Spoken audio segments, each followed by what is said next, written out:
Committee on Foreign Affairs will come to order. The purpose of this hearing is to discuss the great power competition in Africa, how the Department of State is working to counter Russia, China, and Iran's growing influence in the region. I recognize myself. First, though, as you may have heard, Joe Wilson was taken to the hospital last night. We've been told that he is in a stable condition and on the mend. I'm lucky to call him my friend. He and I went to the Indo-Pacific in August. I think I speak for everyone when I say we're wishing him a speedy recovery. And as anyone knows, Joe will attest, he loves his job representing South Carolina's 2nd District. I know he'll be eager to get back and to work. Can't not wait to have him back in his seat, and I pray for him and wish him well. 23 years ago, America was attacked without warning or provocation. The pain we felt as a nation and the aftermath was unspeakable, but our resolve remains unbreakable. In honor of the nearly 3,000 innocent people who perished that day, please join me in a moment of silence to honor them.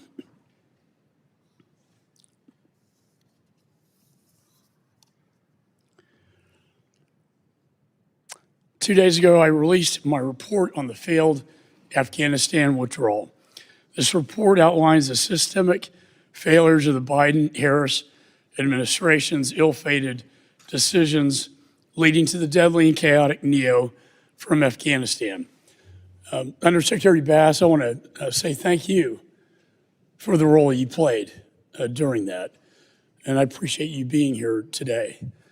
You were critical to the U.S. mission in Afghanistan as the ambassador who took over Ambassador Wilson's position in Afghanistan as the ambassador until 2020. And I know that wasn't easy, what you were thrown into. In fact, you were the last Senate-confirmed ambassador to the country. You were asked to return to Afghanistan for the NEO with only 24 to 48 hours notice, after the Biden-Harris administration failed to order an evacuation until the Taliban overran Kabul. It's shameful to me that the NSC only spoke to you on Afghanistan once before your return. That is a key reason why I've asked the National Security Advisor, Sullivan, to testify before this committee and will compel that if necessary. I've subpoenaed Secretary Blinken to come and testify next week, and will be moving for contempt should he fail to appear. There was no actionable plan. As Benjamin Franklin said, if you fail to prepare, you prepare to fail. Today, Afghanistan has returned to being a haven for terrorists and extremists. Meanwhile, terrorism continues to flourish around the globe, especially in Africa. More than 20 African nations are actively suffering under consistent attacks from groups like ISIS, Boko Haram, Al-Shabaab, and Al-Qaeda. In addition to the expansion of terrorism, we find ourselves amid a great power competition. The failure of leadership from the Biden-Harris administration has led to a world in chaos and a rise in adversaries around the globe, none more threatening than China. And the African continent is ground zero for the CCP with its manipulative Belt and Road Initiative, crippling debt trap diplomacy. Keep in mind, many CCP-funded projects are dual use and can be used by China's military, including potential naval bases in strategic locations, such as their port in Djibouti. Meanwhile, Putin continues to profit off the backs of Africans to finance his invasion of Ukraine and expand military partnerships at the expense of America, like in Niger. Putin has also used mercenaries throughout Africa, fostering instability around the continent. In this global power struggle, a key component of our diplomatic efforts must be to deepen and establish partnerships in African countries, especially through the Development Finance Corporation. I was pleased this committee could pass a bipartisan reauthorization to strengthen the DFC. And I hope our colleagues in the Senate can do the same. It's absolutely critical. This committee also ensured the extension of PEPFAR, a 20-year success story. President of Botswana personally told me that PEPFAR saved a generation. I was also pleased the committee passed my bipartisan International Conservation Foundation Act, which prioritizes conservation efforts through public-private partnerships to help us counter China and Russia. And also, I'm sure you would agree to ensure the success of these and related efforts, we need to have our embassies fully staffed and ensure our FSOs are fully paid. America's soft power is key to fostering freedom while also preventing the spread of authoritarianism around the globe. So with that, the chair now recognizes the ranking member, gentleman from New York, Mr. Meeks. Thank you, Mr. Chairman, and I too want to join in praying for our friend Joe Wilson, who I've known and talked with on a frequent basis. In fact, my family comes from South Carolina. In fact, he represents many of my family in Rock Hill, South Carolina. We talk about that all the time, and he's one that I do work with very closely on this committee and wish him a speedy, speedy recovery. And I also want to acknowledge those that lost their lives on this day, some 23 years ago. Being a New Yorker and watching those Twin Towers come down is still today as devastating to me as it was on that day.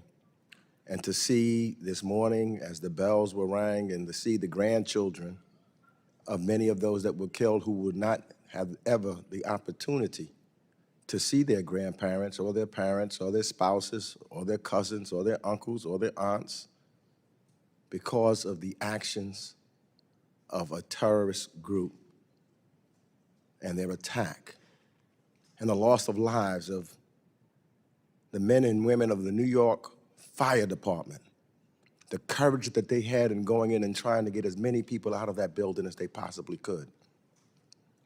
The Herald, they were heroes and sheroes trying to get people out and save their lives. Likewise, I know from the ceremony yesterday, those men, those 13 that lost their life, trying to get people out. And those that were successful, because we did get 120,000 people out. We cherish them. They're heroes. They're sheroes. And we work together. I'm a little bit shocked that at this committee we are now looking to subpoena Secretary Blinken, who've testified here many a times. And as I put out my response to the report of the chairman that put out, what clearly is political. I mean, I don't think it's accidental that we're talking about it now, especially on the heels of the debate. Fact of the matter, I think, listening to the president last night, the former president, maybe we should be subpoenaing Mr. Abdul, who he met with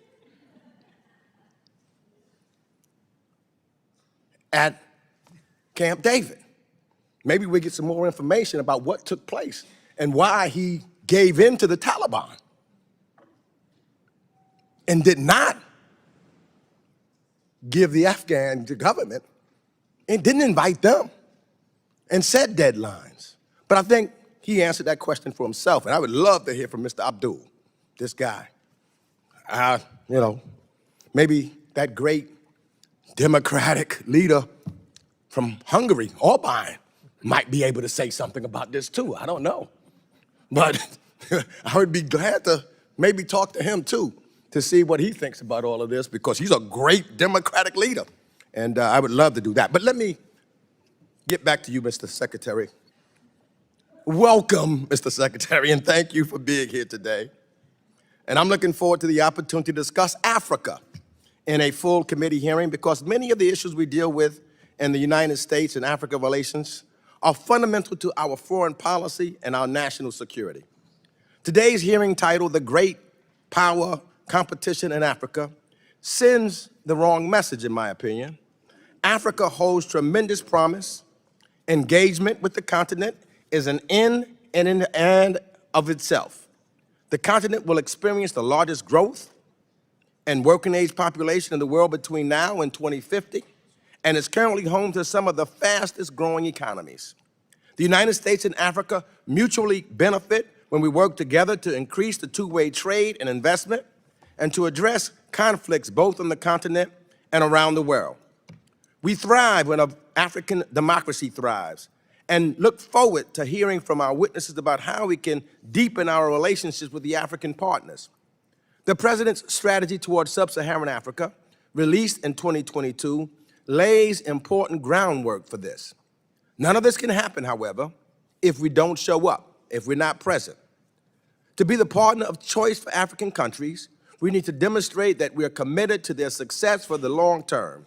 And this means presence and investment and keeping Africa on the front burner. And when we don't show up, the People's Republic of China does. The PRC has been playing the long game with respect to Africa, and they have been very strategic. Just last week, during the Forum on China-African Cooperation, President Xi announced billions in new projects in Africa over the next 3 years. But we know that Beijing uses its presence, its diplomacy, and the Belt and Road Initiative in Africa to extract natural resources and harm the environment, lower labor standards, gain a security foothold, and create influence for political leverage. Similarly, Russia has demonstrated a renewed interest in Africa in recent years, most notably establishing a large presence via private military contractors like the Wagner Group and related groups like Africa Corps, run by the Russian government. And Moscow exploits insecurity in African countries and strokes mistrust of democratic institutions through sophisticated information influence operations. Russian disinformation campaigns in Africa have quadrupled in the last 2 years alone. And so I'm gonna stop there. We can go on, but I just want to thank you, Mr. Bass, for you, as well as NSC, Mr. Sullivan, Mr. Blinken, what y'all have done, and the diplomacy. And I look forward to hearing your words and concerns. I left out Sudan. I want to talk about that and make sure that comes up also. Very important. Thank you, and I yield back. Other members are reminded opening statements may be submitted for the record. We're pleased to have Honorable John Bass, Acting Under Secretary for Political Affairs at the United States Department of State, before us. I think all of us know him very well. Proud of your record, sir. And you now have 5 minutes. Thank you, Mr. Chairman. Mr. Chairman, Ranking Member Meeks, members of the committee, Mr. Chairman, let me first join you on behalf of all my colleagues at the department in extending our best wishes to Congressman Wilson for speedy recovery. Our thoughts and prayers are with him and his family. Thank you very much for this opportunity to discuss great power competition in Africa and other important issues on the continent. As you noted, today marks 23 years since 3,000 innocent people were killed in attacks in the United States. We honor their memory and the memory of over 7,000 service members lost in the war on terror, along with a number of our fellow diplomats and development professionals. And we also remember today our 4 colleagues killed in the terrorist attack that began on this day in 2012 in Benghazi, Libya. Africa is at a pivotal moment, home to the world's fastest growing and youngest population. By 2050, 1 in 4 people on the planet will be African. The continent hosts diverse and irreplaceable natural resources and critical minerals. African nations play an influential role as a regional voting group in the UN and in advancing global priorities to the benefit of Africans and Americans. The region, as you've noted, is also of acute interest to our strategic competitors who are coaxing or compelling African countries into trajectories of debt, negative growth, and exploitive security relationships. China has established a one-way trade relationship with Africa, dumping goods at below market prices, while the United States, in contrast, has for years promoted African exports to the United States through the African Growth and Opportunity Act. And the PRC is also working to expand its military presence and relationships in Africa. At the same time, Russia has committed widespread human rights abuses while providing security, and I put security in quotes, to unelected governments, sown disinformation about health programs that are benefiting a wide number of Africans, and exploited Africa's natural resources. In this environment, the United States seeks to demonstrate the value of our partnerships while promoting fairness and transparency. Terrorist activity, as you noted, Mr. Chairman, has grown over the past decade on the continent, with violent events nearly tripling since 2014. And efforts to build capable, professional, and accountable security forces which continue must support and complement investments in good governance, human rights, stabilization, and economic opportunities. The Biden-Harris administration laid out our priorities in the U.S. strategy towards sub-Saharan Africa in August of 2022, a strategy that is grounded in partnership and respect. In December of that year, President Biden hosted the U.S.-Africa Leaders Summit, bringing together leaders from 49 African countries in the African Union, alongside members of civil society and the private sector. The summit catalyzed U.S. public and private investment and partnership, including the commitment of $55 billion in U.S. government investment and over $15 billion in private sector investment on the continent. We have bolstered our commercial diplomacy in order to create a modern economic partnership on the continent and to reduce African nations' dependency on aid. A signature example is the Partnership for Global Infrastructure and Investments Development of the Libido Corridor from Angola through the DRC to Zambia. We and our partners have created, we believe, a once-in-a-generation rail project to improve east-west connectivity, integrate Africa with global markets, and under this initiative, expand opportunities in energy, digital, transportation, and agriculture sectors that are going to boost trade and create jobs, both in Africa and here in the United States. We are grateful to have had bipartisan congressional support for several critical historic aspects to our policy.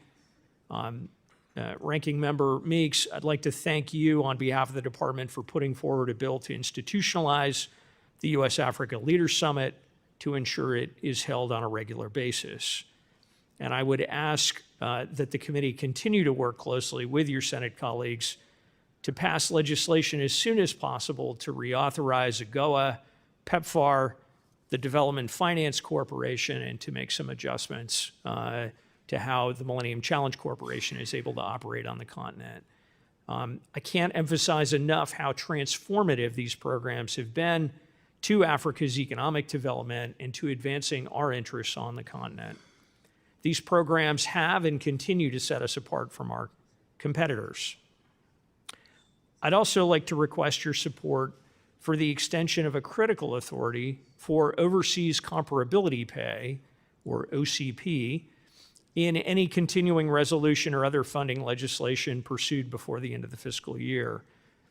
Currently, the last day that federal employees in the Foreign Service are authorized to receive OCP is the end of this fiscal year on September 30th.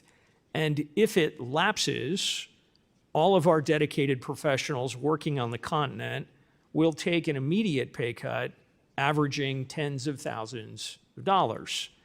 So obviously that will undercut our ability to recruit and maintain staff at all of our embassies on the continent, but equally in all of our missions around the world. As my colleagues and I, and as many of you have traveled across the continent, we have seen a thirst for more U.S. engagement. The American model of development and investment is highly valued.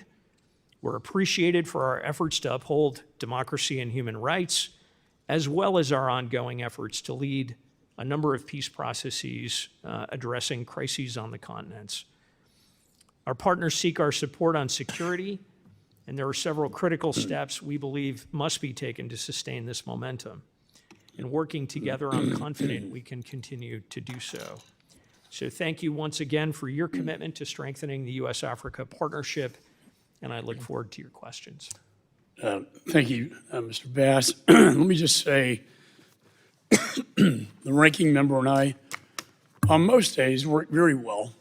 DFC is a good example. We reauthorized it, I think at a good pace. It should be on the National Defense Authorization Bill, and it's being held up in the Senate for, in my view, very petty reasons. And so I would ask the ranking member join me in speaking with Mr. Cardin, Senator Cardin, and Senator Risch to get through this logjam, because it's so vitally important to counter China, but also to strengthen our economic ties with Africa. The Libido corridor is really the only success story I see. It's about $500 million loan. Can you discuss other projects that are underway in Africa that we should be focused on? Certainly. I think it's important, Mr. Chairman, to look at the portfolios of both the Development Finance Corporation and MCC in this larger context. 4 of the 10 largest portfolios that DFC has are on the continent. In some cases, they dovetail very well with priority countries under the Global Fragility Act. Yep. Mozambique is the largest portfolio that the DFC has on the continent. And that's not by accident. That is part of using all of our tools to try to get at the most compelling challenges and take advantage of the opportunities to build out African-led, African-owned growth and development through the private sector. Similarly, most of the largest MCC compacts are on the continent, right. And that certainly is not by accident. And I think the MCC will pass in the National Defense Authorization. If our equity fix is accomplished, it will double the amount of financing, and I think it will be a big difference. I'm also looking forward to seeing the implementation of our conservation bill, which we're very excited to join our philanthropists in a 2 private, 1 government match. It's rare you see something like that in Congress, seeing the private sector stepping up to the plate like that. Mr. Meeks and I were in AFRICOM in the summer, and one disturbing trend, excuse my voice, I came back from the Indo-Pacific and I don't know what I caught, but it's not fun. But one disturbing trend I saw was the Al-Shabaab and the Houthi rebels forging an alliance, taking an Iranian proxy from that region in the Middle East directly into the African continent. Obviously, in a terrorism alliance, as we speak on 9/11, does that concern you? Short answer is yes, very much so. And it's one of the probably most compelling examples of why we are so focused on trying to bring the conflict between Israel and Hamas to an early conclusion because of all of the unpredictable ripple effects we're seeing. If you contrast the Houthis a year ago, as problematic as they were, with their appetite and desire today to be playing a much larger role in the region in profoundly destabilizing way, it's very concerning to us. We're really focused first and foremost on tracking specific threats, and be happy to update you in a classified setting. Secondly, very focused on working with our colleagues in the European Union and with other governments on the post-ATMIS transition in Somalia to ensure we can continue to provide key support and enabling elements to allow the Somali security forces to continue to hold their ground and not create conditions that would allow al-Shabaab to resurge and take a more commanding position throughout Somalia. Thank you. Lastly, I just want to again say thank you for your brave efforts in Afghanistan. As I read the report, and I know some believe it's political, I see it as historic. A lot of what's in that report is the direct testimonies from people like yourself, sir. And I read your testimony. Being put in the position you were in, I know is very difficult.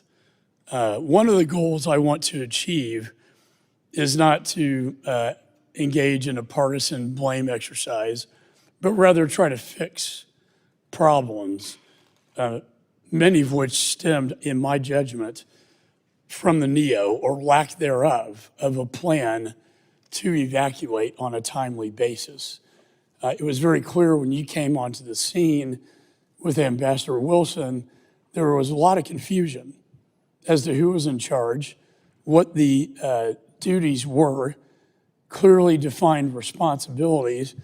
And it seems to me that Congress, and I look forward to working, I know Mr. Meeks will engage with me in a bipartisan measure, and I even talked to the Secretary as well, who is very willing to work with us on fixing that whole process through legislation. And I know you being in such a critical role could play a very strong role in that effort. So that, God forbid, we have something like that happen again. We're not going to have so much confusion and chaos on the ground that could lead to the deaths of so many people, especially the 13 servicemen and women who we bestowed posthumously the Congressional Gold Medal of Honor on, sir. And so I look forward to working with you. It's not a question for you to answer. It's just it's an invitation to work with us on that. So thank you so much. Now recognize the ranking member. Thank you. Thank you, Secretary Bass. I just want to reemphasize that I think that it's important that we understand it's the right thing to engage with Africa. Whether China or Russia was there, it would be important for us to be engaging with Africa, not there just because of Russia and trying to compete against them. So that is really important to do that. And not forcing, as a result, the African nations and think that they got to make a choice. I want them to know that we are the best partners to deal with. And I think that's essential. And one of the ways of doing that is, as I said in my opening, is making sure that we're showing up and making sure that we're there. And one of the things that I find that, as far as diplomacy is concerned, for example, China has brought in more consulates on the continent than we have now. And that's interacting with the African people to let them know that we're there sincerely. Now, one of my concerns on my first question to you, I'm concerned because money makes a difference too. And in the last fiscal cycle, we have cut the State Department's foreign assistance, for example, 12%. Everyone else is increasing, that's engagement, that 12%. So my question to you is, with the ranks of the foreign and civil service in recent years being cut short, does the State Department currently have the necessary resources in terms of both funding and personnel to fully engage with African countries in pursuit of American foreign policy and our national security interests? And how does proper resourcing factor into our ability to position the United States as the preferred partner for African countries? Well, Congressman, thank you for that overview.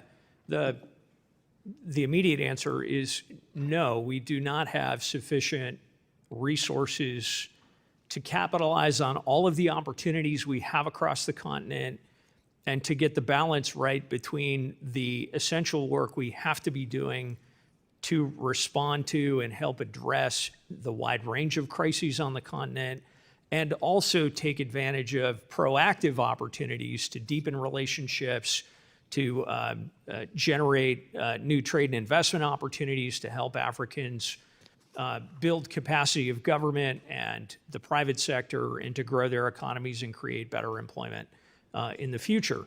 And when I speak to insufficient resources, it's both on the programmatic side in terms of foreign assistance and the ways we can use that, but also on the operational side, where we're digging out of a hole that we've experienced in the last 5-10 years, in particular in terms of our ability to fully staff our missions overseas. That hole disproportionately impacted our embassies in Africa. We've come a long way in the last 3 years in hiring above attrition, but we still have a way to go. And our ability to do that is going to depend on continued strong support from Congress. And the few little time we have, I've got to talk about Sudan, which is the largest humanitarian crisis in the world now.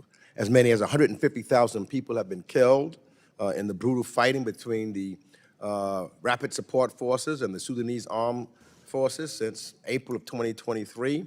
More than 12 million people have been displaced, and over half of the country's population is facing a crisis-level food insecurity.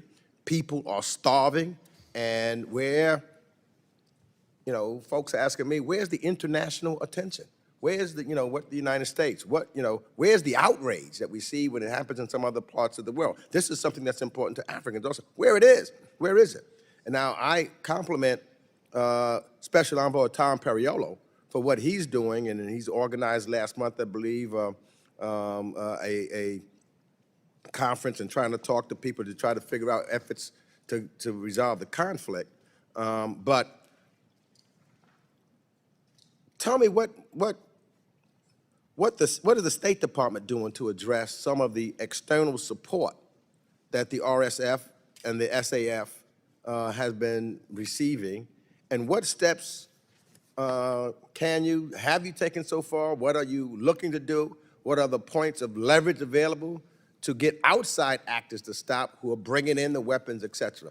We've got to do something. This is something that should be on the front pages so that people know what's taking place, and not just because it's the continent of Africa, as many of them come tell me that they're ignored and there is no human outrage about the worst human catastrophe on the planet as we speak today. Congressman, completely agree that this crisis and the impacts, which, as you note, are the worst humanitarian crisis in the world today, have not begun to get the attention and focus they deserve from a wide range of countries.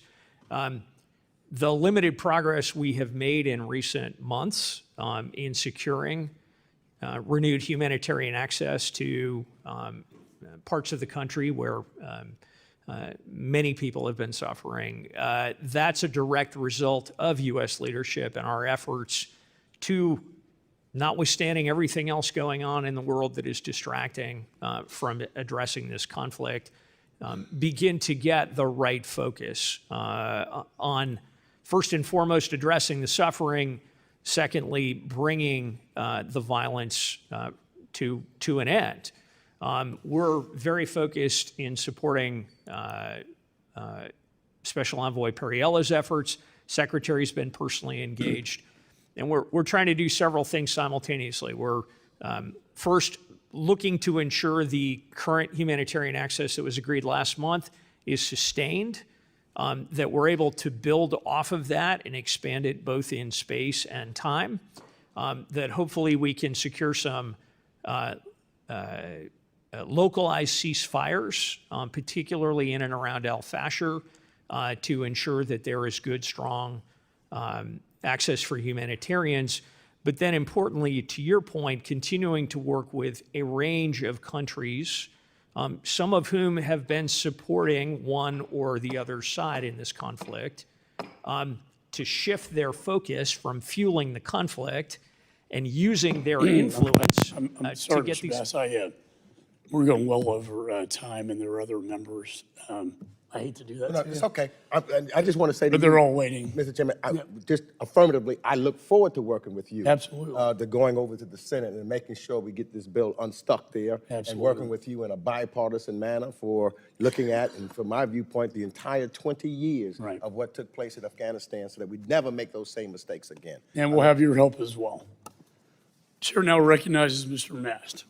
Thank you, Chairman.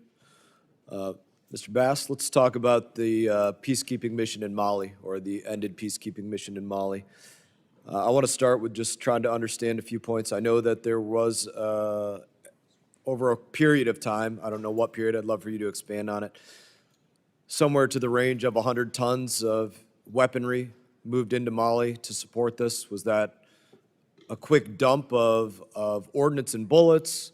Was it rifles? Was it armor? What was that, and how soon, how recently before that mission was ended did that take place? Congressman, are you referring to support for the UN peacekeeping mission in Mali? Yes, I think that's what I said. I just wanted to clarify because there have been a couple of different missions. I don't have the specifics on that particular provision of equipment.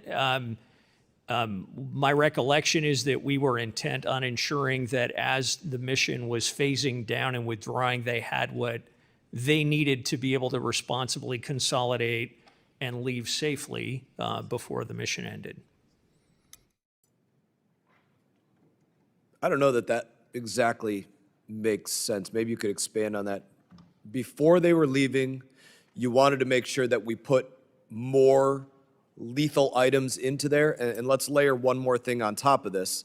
I'm trying to make sure that's what you're saying. Before we were leaving, we wanted to make sure there was enough lethal items in there, but now you're requesting from us an additional 141 million for the purposes of withdrawal to help get the more stuff that we put in there out of there? Help me understand this, because it's not adding up to me. So broadly speaking, my recollection is that we, How about specifically speaking? I'm afraid I don't have specifics on that You're at historical the highest piece at level this of time. U.S. government. We expect specifics. I'd be happy to come back to you with more specifics, sir. I'll let you expand right now, though. Let's go. My recollection is that we sought to ensure, along with other contributing nations and supporters of the UN mission, that as the force consolidated, it was deployed well outside the capital in some remote locations, that it had the capabilities it needed to be able to safely consolidate and retrograde to the capital and depart the country. Fair in theory, safely conduct that consolidation.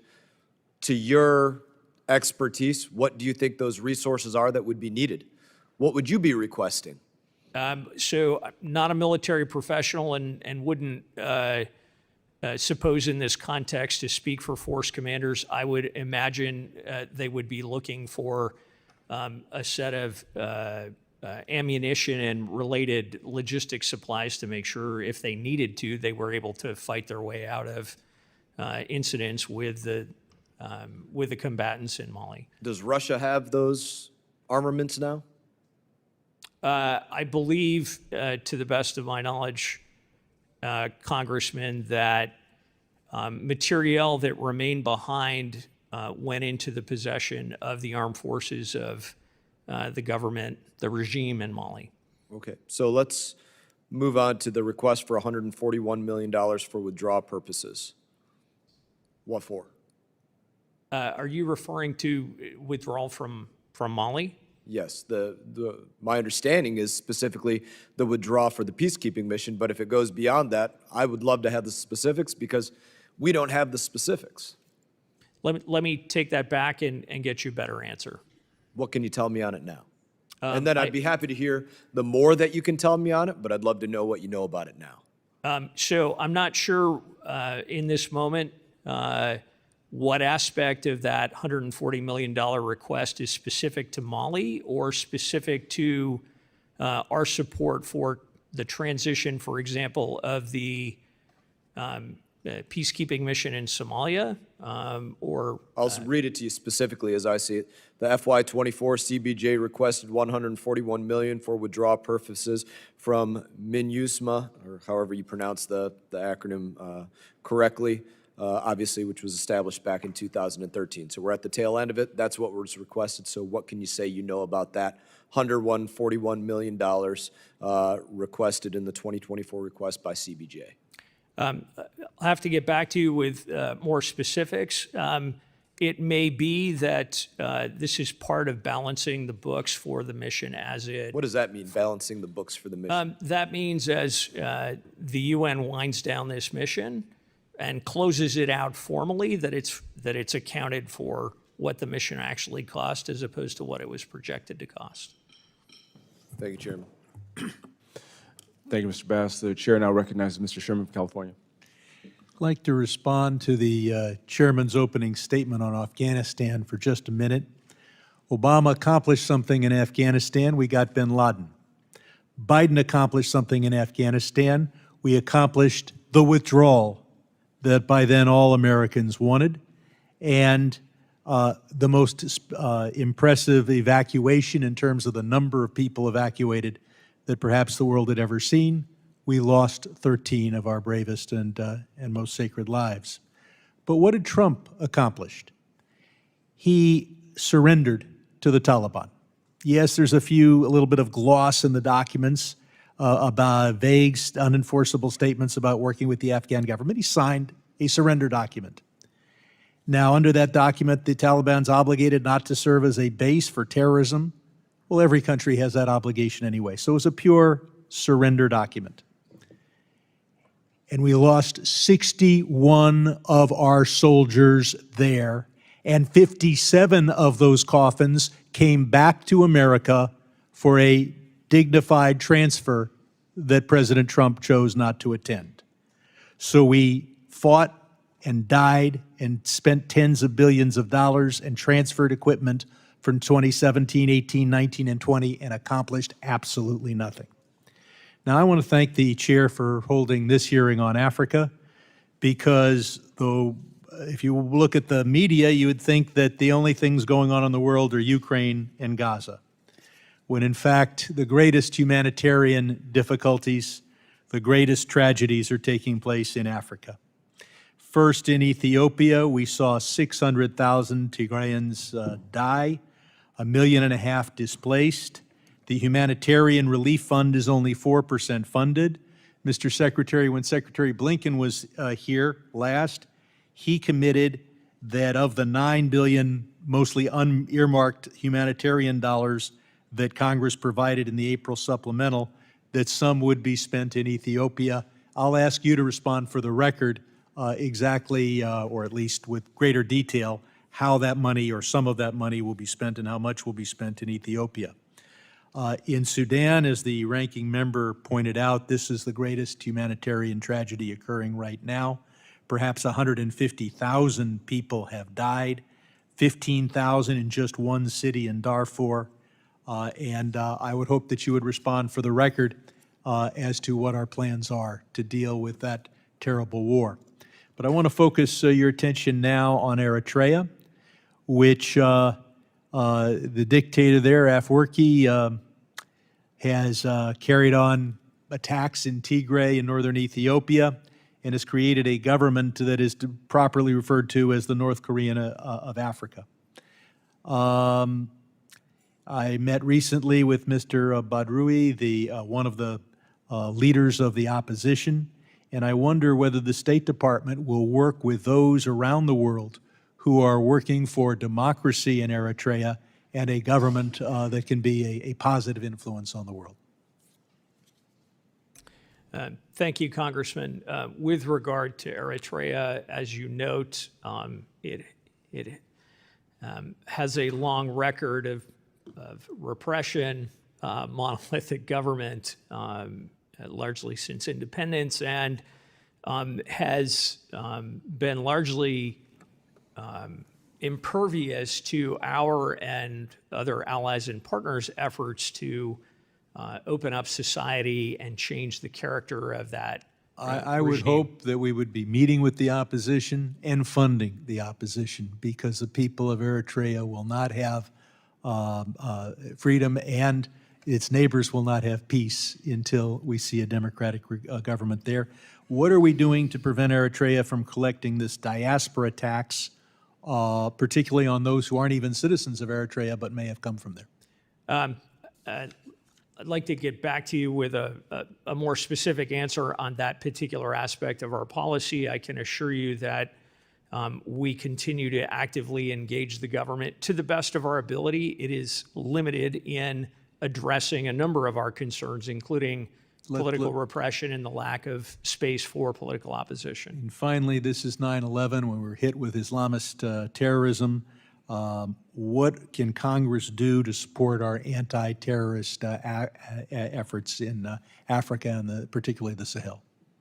So I would say continue to both strongly fund our anti-terrorism account that enables us to help African nations build their capacity, but also to continue to invest in our economic growth and opportunity programs and to fund our exchange programs, because we have to be addressing the root causes that are driving so many young Africans, whether by ideology or by a lack of an alternative, to take a paycheck from, whether it's Al-Shabaab or Boko Haram or ISIS in the Sahel.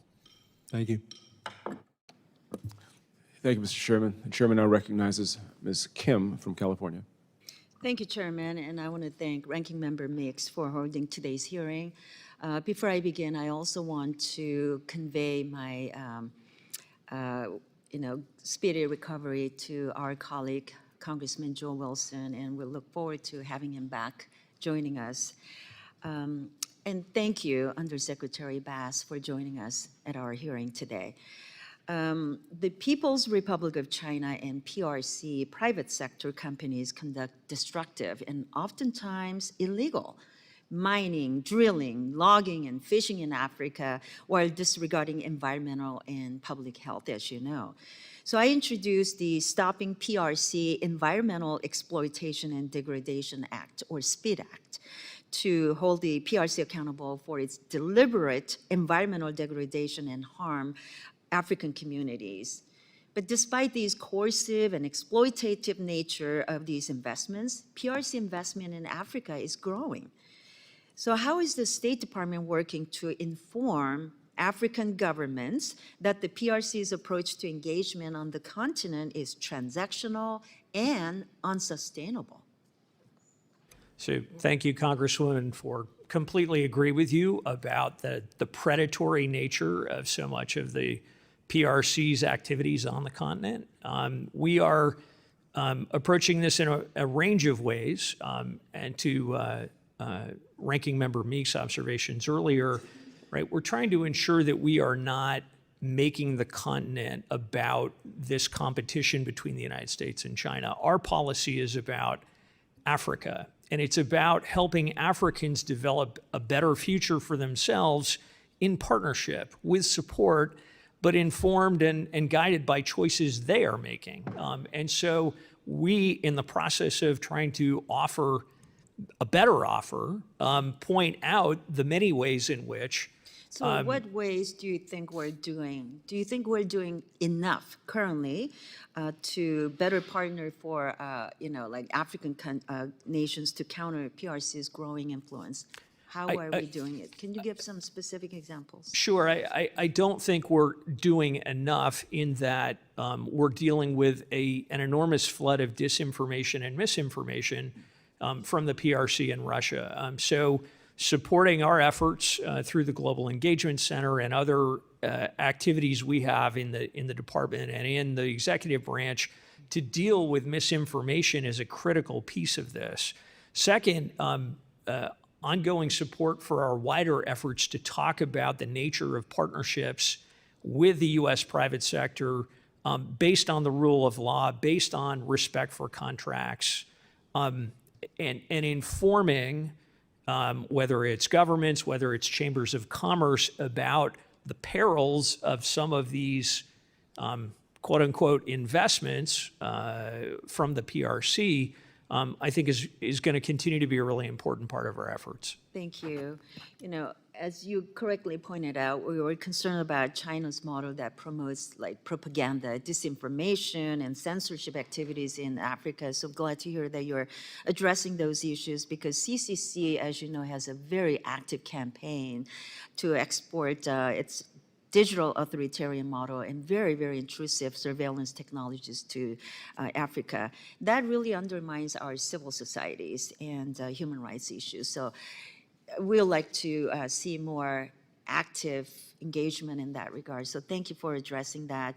The CCP uses political training as a strategic tool to export its authoritarian governance style throughout Africa. The CCP funds political schools in Tanzania, Ethiopia, and South Africa, among others, which emphasize Chinese governance and economic models. I believe they also host African military and political leaders regularly to cement their influence. So how is the State Department seeking to counter CCP's brazen attempts to coerce the next generation of African leaders? We continue to support a wide range of educational opportunities. USAID invests heavily in basic primary education, which is essential in so many countries on the continent. Our exchange programs that bring a large number of students to the States for higher education, or in some cases for training as university professors, remains the gold standard on the continent. And we have constant demand, well exceeding our supply, based on the funding available to us for our exchange program. So, you know, the best way we're trying to deal with this is to target those places where we're seeing the greatest pernicious effect, but also to ensure that the CCP, the PRC, is not getting traction in other countries to the same degree. Thank you. My time's up, so I yield back. Thank you. Thank you, Ms. Kim. The chairman now recognizes Mr. Barra from California. No. Mr. Keating. Mr. Keating from Massachusetts. Welcome, Mr. Keating. Thank you, and I do want to convey my strong feelings of support and the recovery of our colleague, Joe Wilson, who's demonstrated enormous bipartisanship with me personally and other members of this committee in general, particularly on his most recent efforts to support Ukraine against Russia's illegal and criminal war. Godspeed in your recovery, Joe. We're also remembering 9/11 today, and it brings me to the point of, as we remember those who've lost their lives, the innocent civilians and the first responders that were there, and the many that live with those injuries, we have to remain vigilant against terrorism. And the U.S. intelligence community, among others, has labeled Africa as the center of gravity in Sunni global jihad, and particularly talking about the Sahel, not just with al-Shabaab, but also with Islamic State affiliates in Mozambique and the Democratic Republic of the Congo, and those threats, and the importance of working with our European partners on that effort in Africa as well has been emphasized. So I have a question. It seems that Hungary, under Viktor Orban, is freelancing with this European effort, particularly in Chad. Last November, deploying 200 of his own military there. And also the mystery that surrounds Viktor Orban's son, Gaspar Orban. And what's his activities there as Orban's own son is involved in this? Can you enlighten us on what the heck Hungary's doing in this area?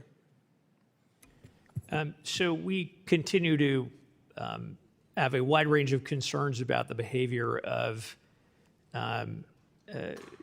President Orban's political party and its efforts to. Do you think his actions are really something to be mirrored as the image of what the U.S. should be doing right now? No, I do not.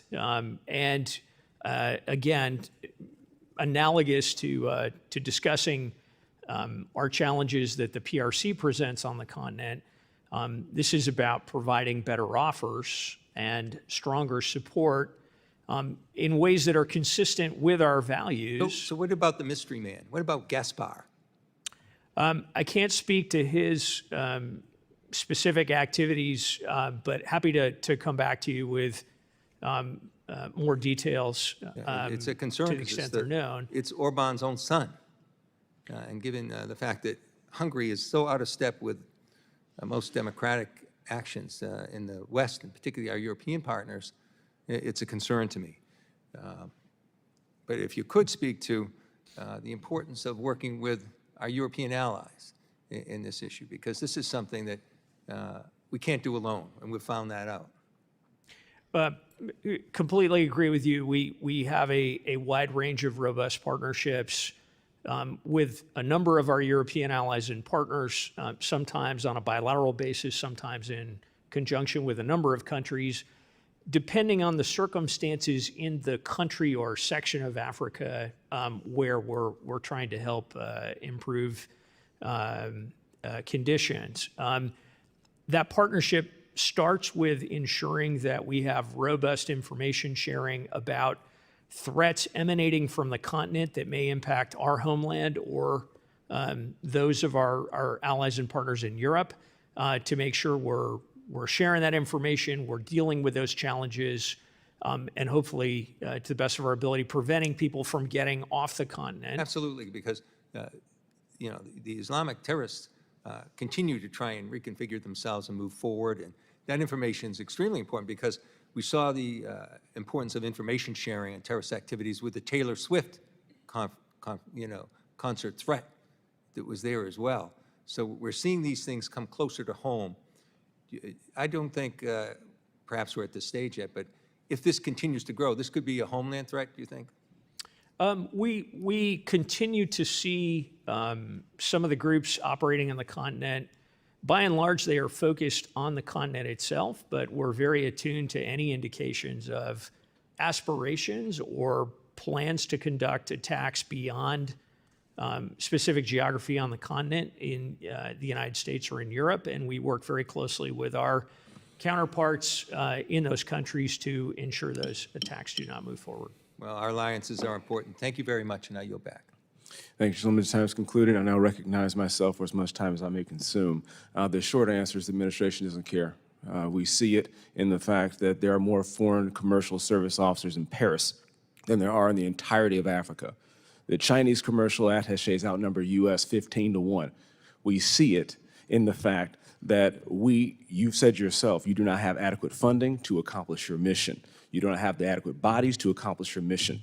And just today, on September 11th, the anniversary of one of the most heinous terror attack in our lifetimes, today, as reported in Wall Street Journal, that U.S. forces try to regroup as al-Qaeda and Islamic State sow terror in West Africa. Hope is not a method. Hope is not a plan. It is not good enough. Continuing to offer lip service to what's going on in the African continent is not good enough. As chairman of the Subcommittee on Africa, I've conducted 9 hearings and proposed multiple bills that aim to close the growing gap between America's waning influence on the continent and our adversaries, a gap that's widened even further under the Biden-Harris administration, which promises to be all in on Africa. What a disappointment. Africa contains immense demographic and economic potential that we are ceding in the great power competition because of this administration's dismissal of realpolitik in favor of ideological colonialism. Now, the Sahel is in complete state of free fall. And I fear as the farther we get away from September 11th, the closer we get to September 10th, we are making the same mistakes we made decades ago with taking our eyes off the ball in Africa. What's going on in the Sahel particularly with how it affects West Africa. There are many places in West Africa that are closer to the United States of America than Europe. We need to pull our heads out of our backsides and in this administration really focus on what needs to happen to fix this situation with ruling juntas and Islamic extremists, an ever-increasing amount of Russian mercenaries running unchecked from the Red Sea to the Atlantic. China continues to export its model of party over state authoritarianism, governance across the continent, and continues to pursue an Atlantic Ocean military base.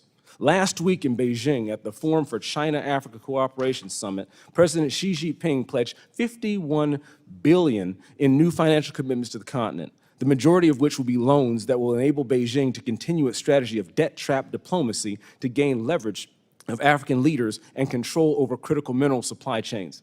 It is these crucial mistakes over security and supply chains, two things I know as a combat veteran and as a logistician, that are most danger to our national security right here at home, not just on the African continent. The PRC continues to put export controls on critical minerals, most recently antimony. Anybody know what antimony is?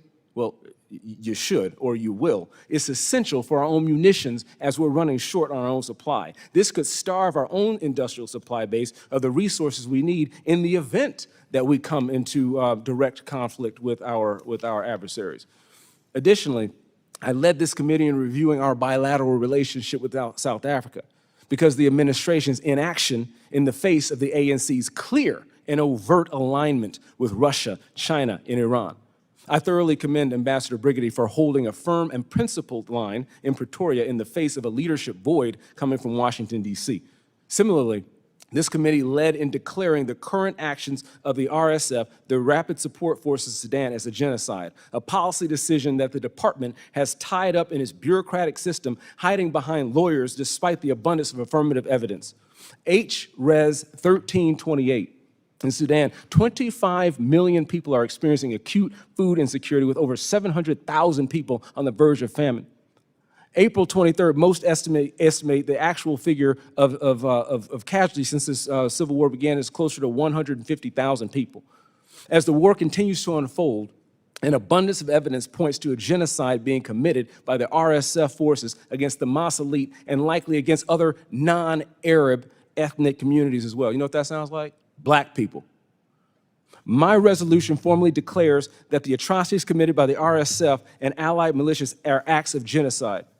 See, the reason why people are so ticked off at America around the world, particularly in Africa, is because they see Ukraine getting billions, you see Gazans getting a peer, and the Sudanese that are neither white nor have a vital diaspora in the United States of America, and they get crickets. They get crickets from this administration who are doing nothing to fix that problem. And yes, I'm saying nothing, because trying our best isn't going to bring back those lives. We must do better. We will do better. And when we take back control of the Congress, we're going to force this issue and hold all those accountable on both sides of that war accountable. We're going to bring this to the national and to the international consciousness because it is a blight on all of our morality to have this war continue and no one in the press saying a damn thing about it. Additionally, on the legislative front, PEPFAR is the most successful foreign policy tool since the Marshall Plan, and we have to have a long-term reauthorization. AGOA is the base of the U.S.-Africa economic relationship, and anything other than early reauthorization this year will send a clear signal to African leaders that they are not a priority, regardless of the accompanying empty rhetoric from this nation. We must show our partners in Africa that they are enough in themselves. We must show them that our words will be backed up by actions. I'm saddened to say this administration continuously failed to stand by their words, and we have to stand up in Congress to make sure that we hold them and any other administration accountable to their failures on the continent. With that, I will acknowledge Mr. Barra from California. Thank you. I appreciate my colleague from Michigan's passion about Africa. I'm very willing to work with the other side to get a long-term reauthorization of PEPFAR, which really is, I don't think it's my side of the aisle that has any issues with reauthorizing PEPFAR. I also applaud the Biden administration for their renewed focus on Africa. President Biden organized the first U.S.-Africa Leaders Summit since 2014, committing $55 billion through 2025. So I do think the Biden administration understands the importance of this. And I just contrast that with the prior administration. I don't like using this language, but President Trump talked about African countries as shithole countries. That is not how we talk about the importance of Africa. This is a vital region and incredibly important. And again, I look forward to working with my colleague and folks on the other side to get Africa, get Sudan, the necessary resources to address this crisis. I don't think you'll find any resistance on the Democratic side to try to address some of these issues. Secretary Bass, thank you for your service, and thank you for talking about the career foreign service officers and the importance of what they do.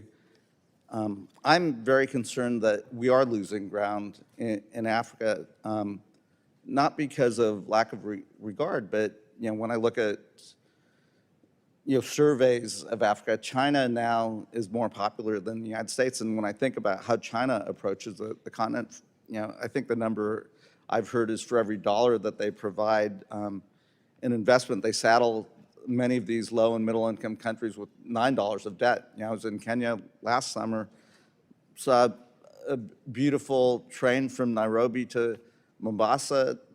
I had never actually saw any trains on there, and I don't think anyone's using that train, but they're now saddled with a real challenge. I applaud you for emphasizing the importance of reauthorizing the DFC and certainly plussing up that budget. You've touched on some of the challenges that my colleague talked about Mali. Some of the Russian disinformation that has led to the French troops being kicked out of Mali.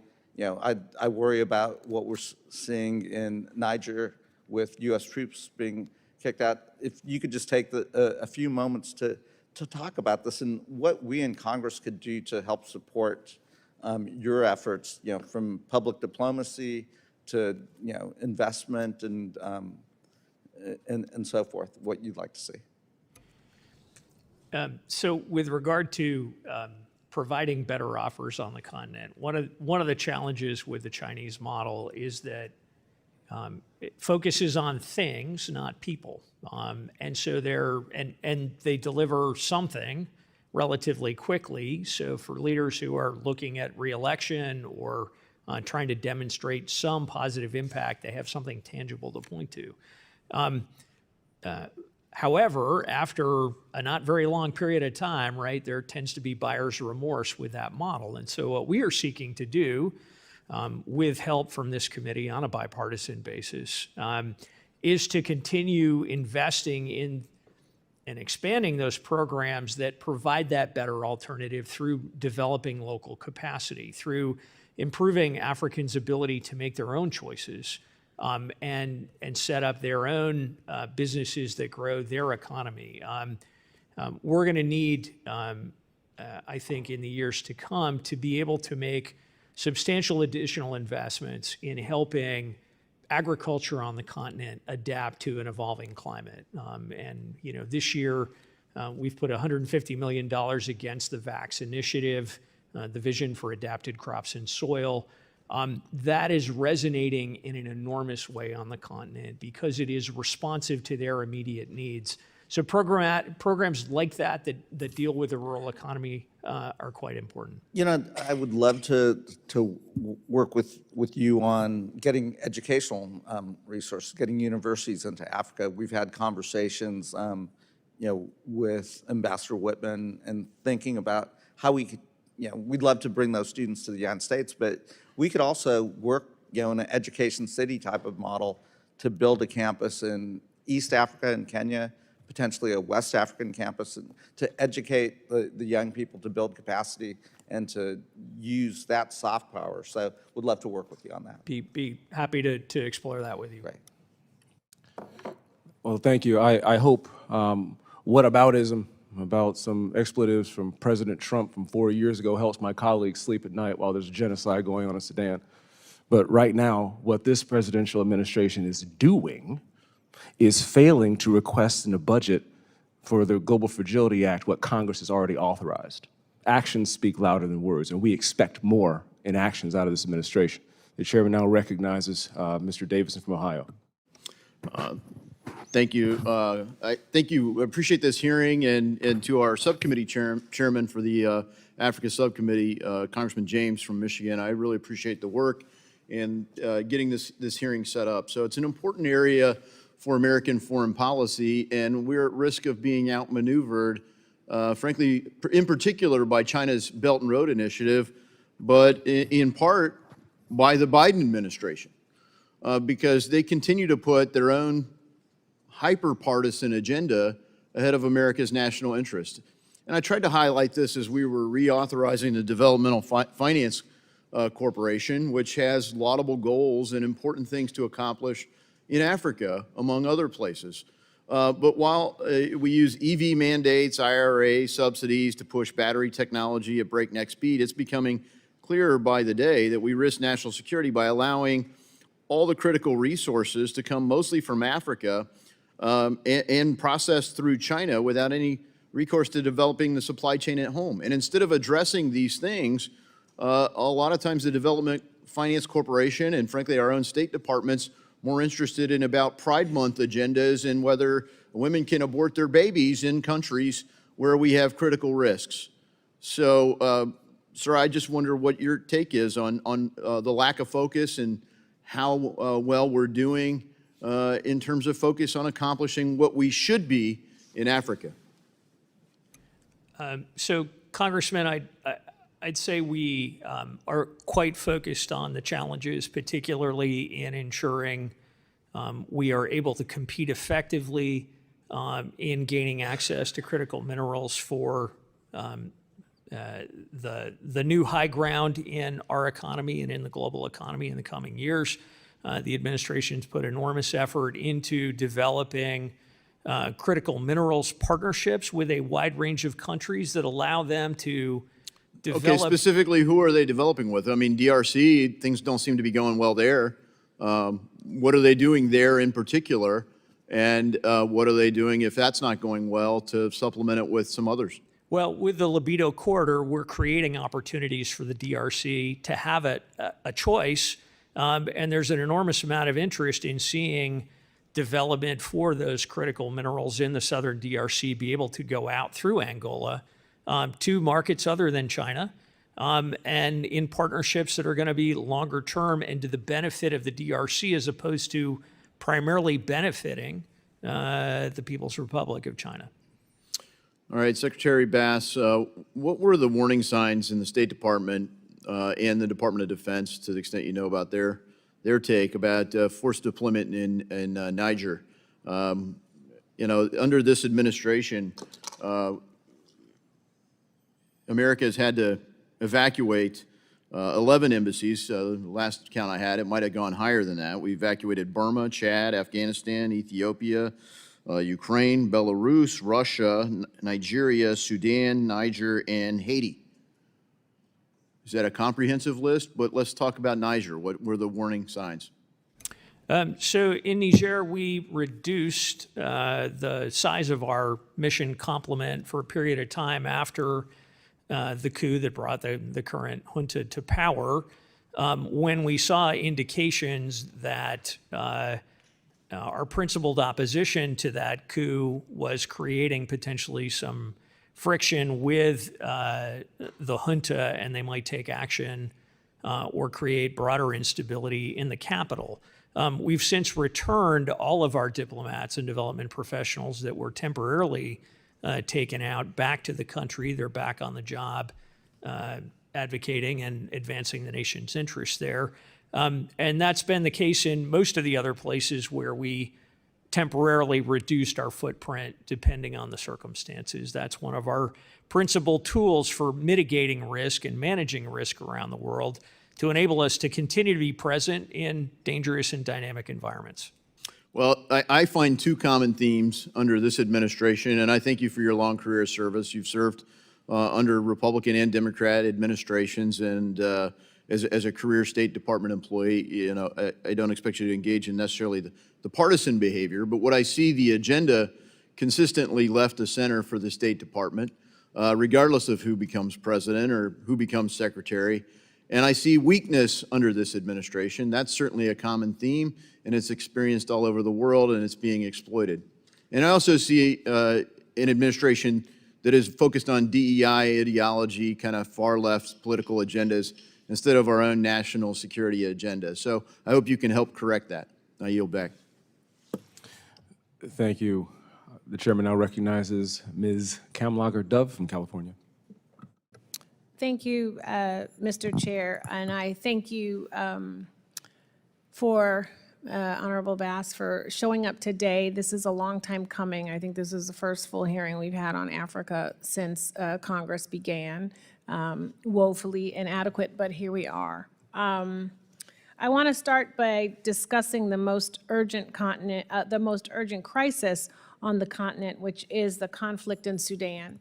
And the ability to be a force for peace and stability in Africa makes the United States a more influential actor and a desirable partner than strategic competitors like Russia, who unfortunately have been able to run the table on the continent because the prior administration had a zero Africa policy.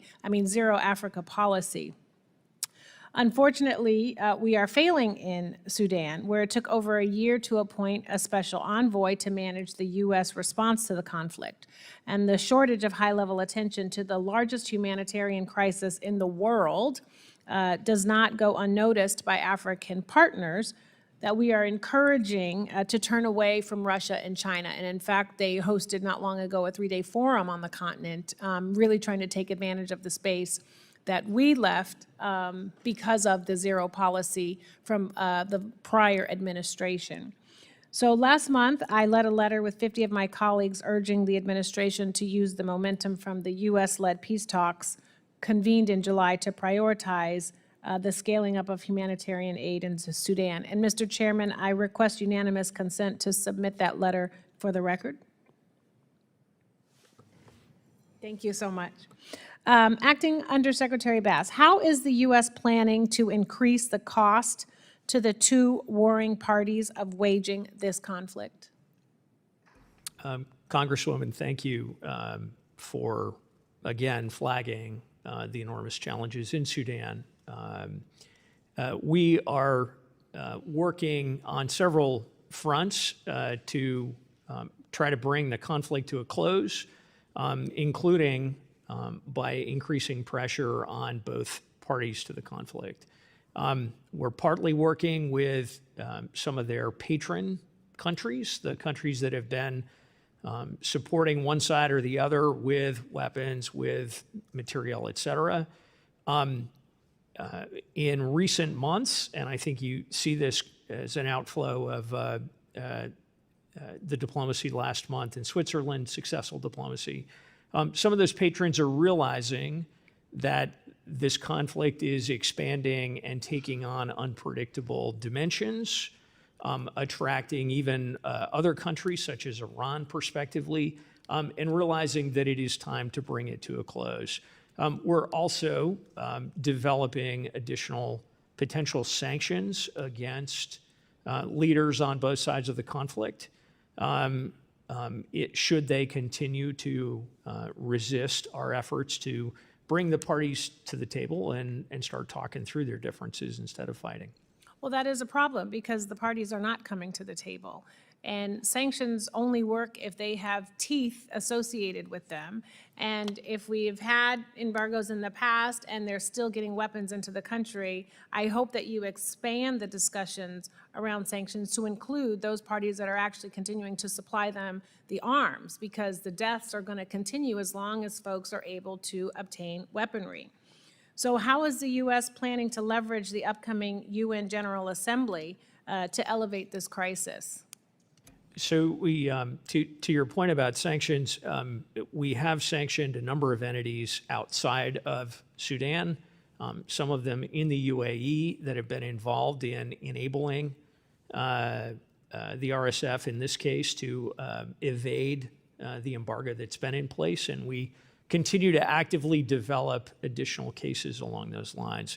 With regard to the General Assembly, high-level week coming up in 2 weeks, we have a range of diplomacy underway now, consulting in capitals with a number of neighboring countries and countries that have influence over the parties And we will be holding a high-level event during high-level week to reflect on the results of this latest round and to talk about how we can generate additional momentum to build off of the success last month, limited success in Switzerland. Well, you can't build on momentum if you're not talking about the issue, and the special envoy needs more support, needs more staff, needs more resources, and Blinken needs to be talking about this issue more. My time is up. I yield back. I agree with my colleague from California 100% on that issue. We need more light, we need more support to resolve the conflict, not continue to talk about it. We're going to skip a little bit in the order right now, and the chairman now recognizes Mr. Self from Texas. Mr. Self? Thank you, Mr. Chairman. I hear a lot of talk about helping other people. I want to talk about U.S. national interests. I want to go back to something that Mr. Davidson opened the door to here, because when we look at China and critical minerals, I don't have the charts here with me, but when you look at the production of critical minerals, there's a diversity of countries. But when you get to the processing capability, it's almost exclusively China. To 85% of the processing capability in the worldwide critical mineral area, China controls it, which makes us, our national interests are directly tied to China's processing of critical minerals. What is the State Department, first question is, what is the State Department's role when a U.S. company in, let's say, the Congo, DRC, sells to a China company? What would be the State Department role in that case? Have any role at all? Our role would simply be to ensure that that company is complying with U.S. law and providing information to domestic agencies here if we received inquiries from them or if things came to our attention that indicated they were outside U.S. law. That's what I thought. How does Congress help you strengthen our ability to hold on to the critical minerals that we have? Now, I understand. I would prefer to mine the critical minerals in the U.S., but the Biden administration has pretty much shut that down, bowing to the climate religion. For instance, I think there are now 66 actions against mining interest in Alaska alone. And Alaska has 49 of the 50 critical minerals, and we need to understand that. Alaska alone has 49 of the 50 critical minerals that we need. So what can Congress do to help you to maintain our control? What would you need to help our companies in Africa who are already doing it from stopping them from selling their interest to China? Congressman, the most important things to do are to reauthorize the Development Finance Corporation and to make sure it's appropriately capitalized to provide seed capital for partnerships between U.S. companies and companies in Africa to develop processing on the continent. And that's a key piece of the Libido Corridor concept that we're developing. The core of it's a rail line, but the goal here is to help use that rail line to build processing on the continent.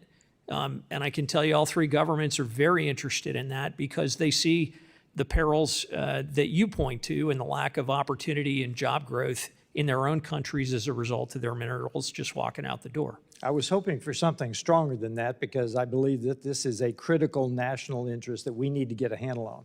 I would recommend the State Department recommend to Congress what we can do. What is this? What would you need to strengthen our ability to determine where we get critical minerals? If we're not going to mine them and process them in the United States, how do we meet U.S. national interest around the world? I think this is one of the critical areas. Semiconductors is another one. I think those two areas need more attention by the State Department to advance U.S. national interest around the world. With that, I yield back. Thank you, Mr. Self. Those statements actually reminded me of something, of a statement of that's very important, but we'll get to that later. The chairman now recognizes Ms. Titus from Nevada. Thank you, Mr. Chairman. Before I ask your question, Secretary Bass, I want to mention that in your opening remarks, you said something about the Overseas Comparability Pay Authority and the fact that this mission critical authorization, which has great national security authorization, is about to expire. I completely agree with you. We need to continue this.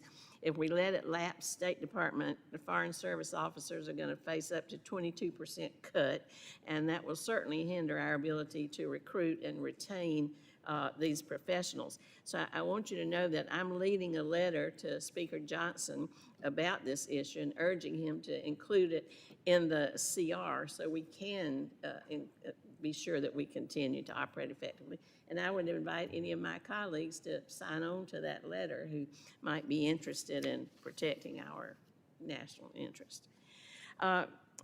Another, related to this, another thing that presents a challenge for us in Africa is the diplomatic presence there on the continent.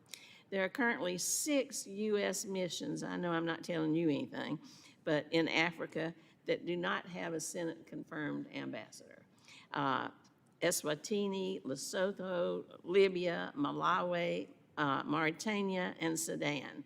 And Sudan we've already heard about in the throes of one of the worst humanitarian crises out there.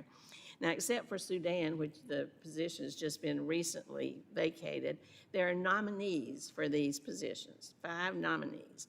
But Republican senators have put sweeping blocks on these nominees for various political, I don't know what kind of reasons. So I wonder if you would address this and comment on how our lack of ambassadors in those countries affects our diplomatic relations, not only with those countries, but with surrounding parts of the continent. What it says to people that we don't even care enough to send an ambassador, or that our level of involvement is inadequate, or certainly not what we see in other parts of the world.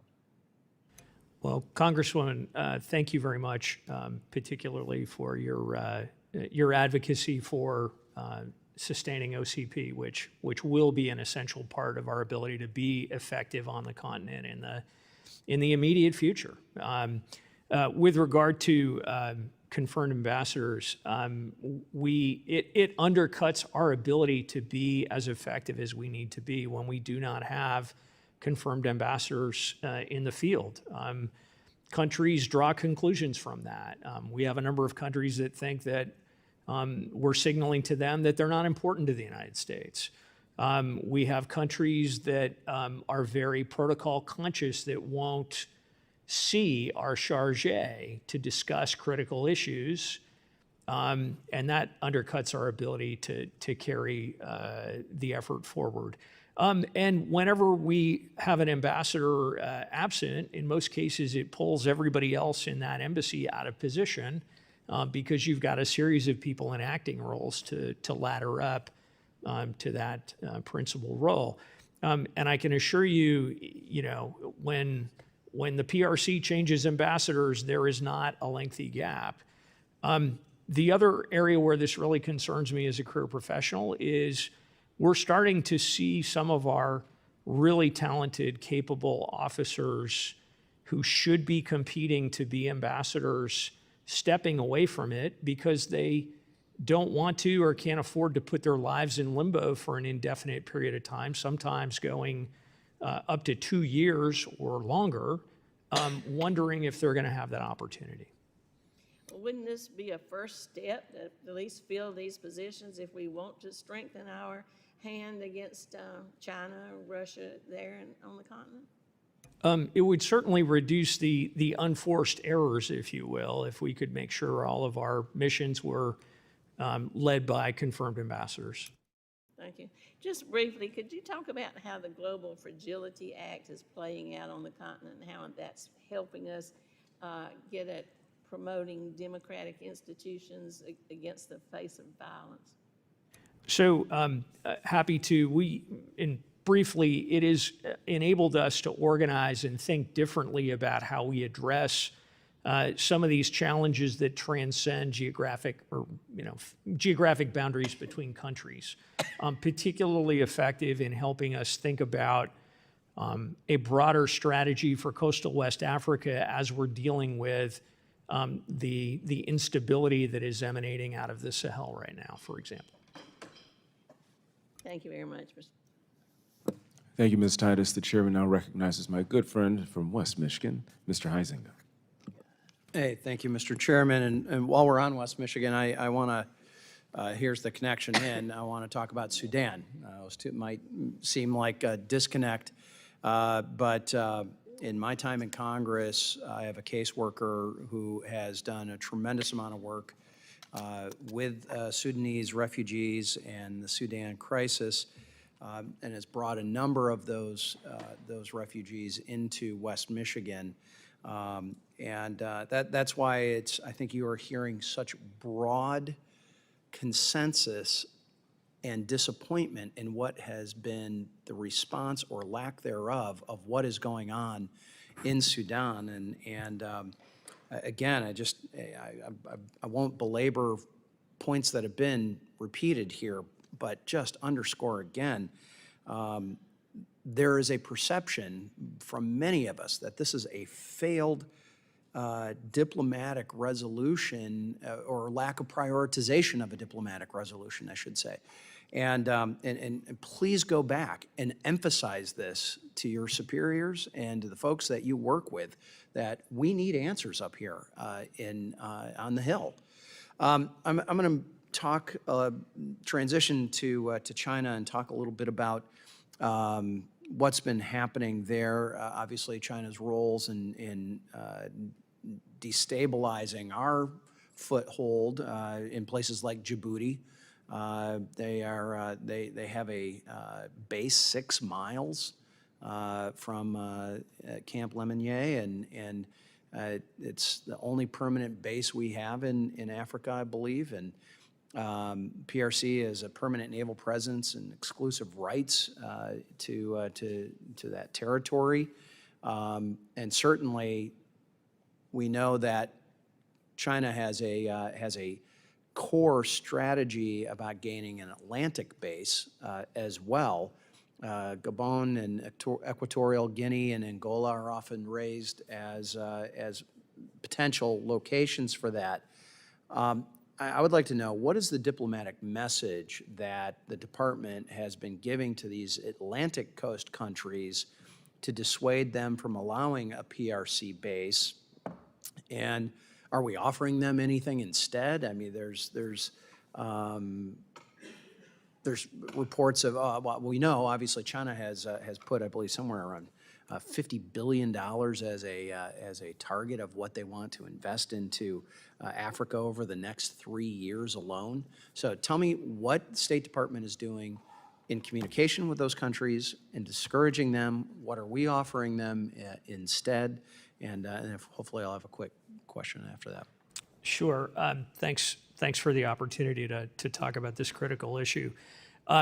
We're doing a range of things. First and foremost, we've got active diplomatic engagement with all the countries along the Atlantic coast to underscore to them the perils of either affirmatively or perhaps passively slipping into an arrangement where the PRC is able to establish a naval base. And the PRC base in Djibouti is exhibit A, B, and C of the perils of doing that.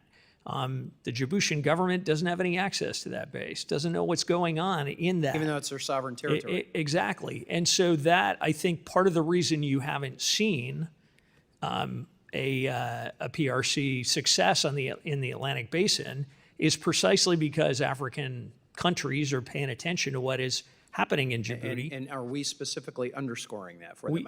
Absolutely. We know about their base in Peru, in South America, and the footholds that they may be trying to get to hem in on the Pacific side, and seeing this happen on the Atlantic side. I mean, that is just an expansionist action that has got to raise red flags, I would hope. Absolutely. And we are warning them, we're cautioning them. But we're also in dialogues with a number of these governments to understand, okay, what is it that you're concerned about that would prompt you to think about this? And how can we try to address that and work in partnership with you? So we're improving a number of the basin countries' ability to deal with their own maritime security so they can take care of these issues Okay, themselves. and real quickly in these last seconds, what are they saying to you? What are their concerns that are even allowing them to have these conversations? In many cases, they're concerned about their ability to understand what's happening in their territorial waters, in their exclusive economic zones. They're concerned in some cases about what their neighbors might be doing, about piracy. So we have a range of capacity building programs underway to address those, and would be happy to follow up with you and get you more detail. Appreciate it. My time's expired. I yield back. Thank you, Mr. Huizinga. The chairman now recognizing Ms. Jacobs from California. Thank you, Mr. Chairman, and thank you for your partnership in leading the subcommittee on Africa for this body. Undersecretary Bass, thank you for testifying. It's been really great to hear us spend so much of this time talking about Africa, an issue that doesn't often get the attention it deserves here in Congress. I'm first going to talk about the Global Fragility Act. I know you've had a few questions on that already, and I just want to build on what some of my colleagues have already asked. In particular, it's been mentioned already that the Sahel has seen an increase in violent extremism despite 20 years of U.S. investment. And I think the Global Fragility Act was really designed to apply lessons learned from previous conflicts like the Sahel, to make sure that we're learning what didn't work so that we can do things differently. And, one of the things I think was the most important lesson there is the need for an integrated response with the State Department in the lead, because at the end of the day, these conflicts require political solutions, not just military or security solutions, and frankly, not just foreign assistance programming, right? These are political problems that require political solutions. So as the manager of the regional bureaus, the folks who do the day-to-day diplomacy, how are you and the department doing diplomacy differently and pushing for political solutions pursuant to the GFA?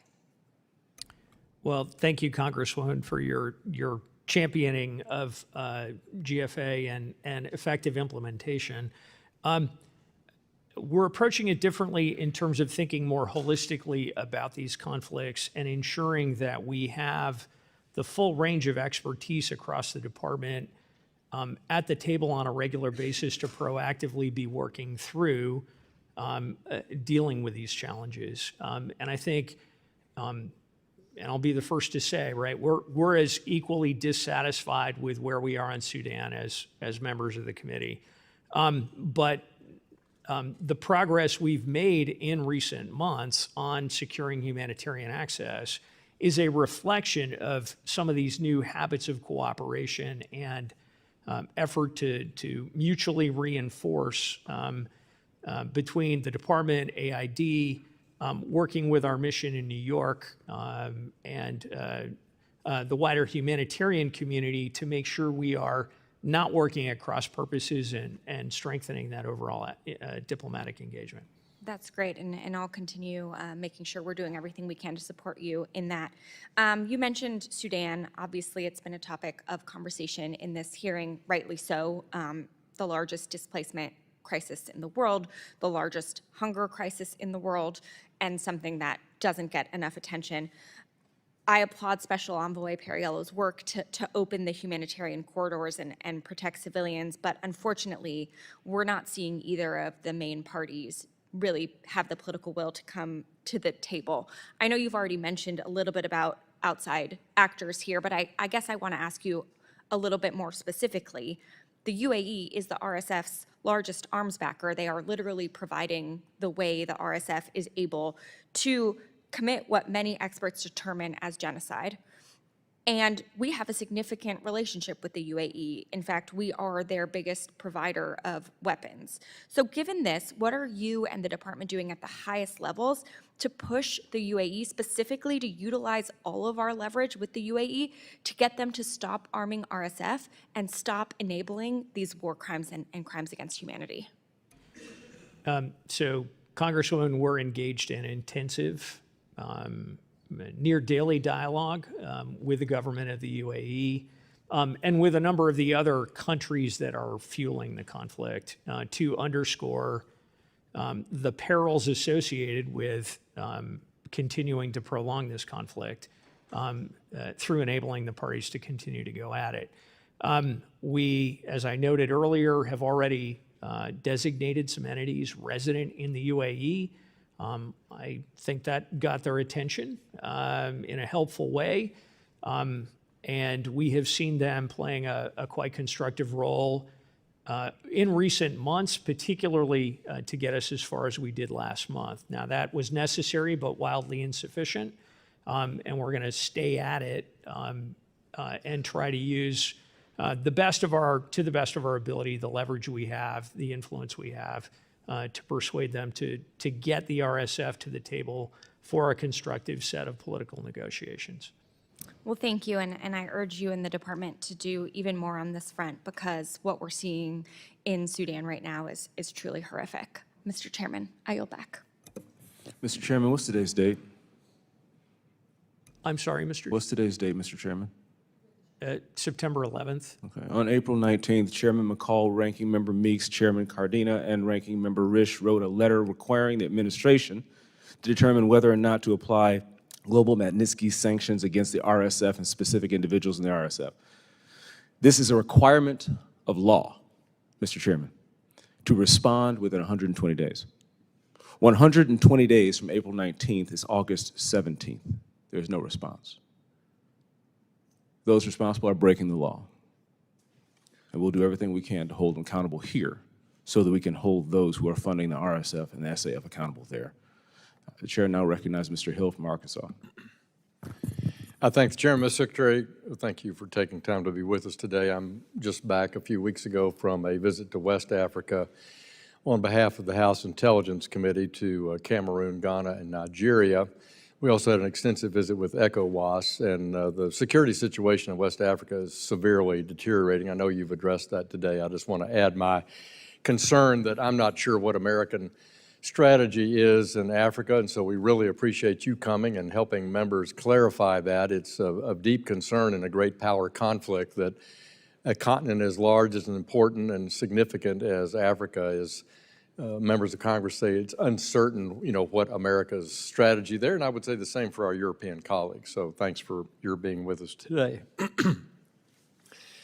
When I was in Nigeria, we had excellent meetings at the Lake Chad Basin area in Cameroon. We visited our forward operating facilities and talked extensively about Lake Chad, and clearly the fact that we don't have ISR resources in the region is of concern to our partner countries there.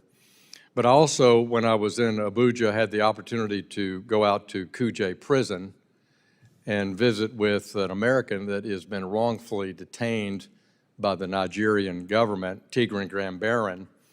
Tigran was lured, in my view, to Nigeria in February under false pretenses and then wrongfully arrested and detained by the top officials in Nigeria because the Nigerians have a conflict with the company Binance. And of course, America has had issues with Binance, and we have essentially a deferred prosecution arrangement with that company ourselves. But Tigran was a compliance officer with them. He's not at the top echelons of Binance. And when I visited him with my colleague, Chrissy Houlihan, in Kuje Prison, he was clearly in distress. His physical condition is weakening. We saw a video last week where he can barely walk as he's being drugged through a court process there.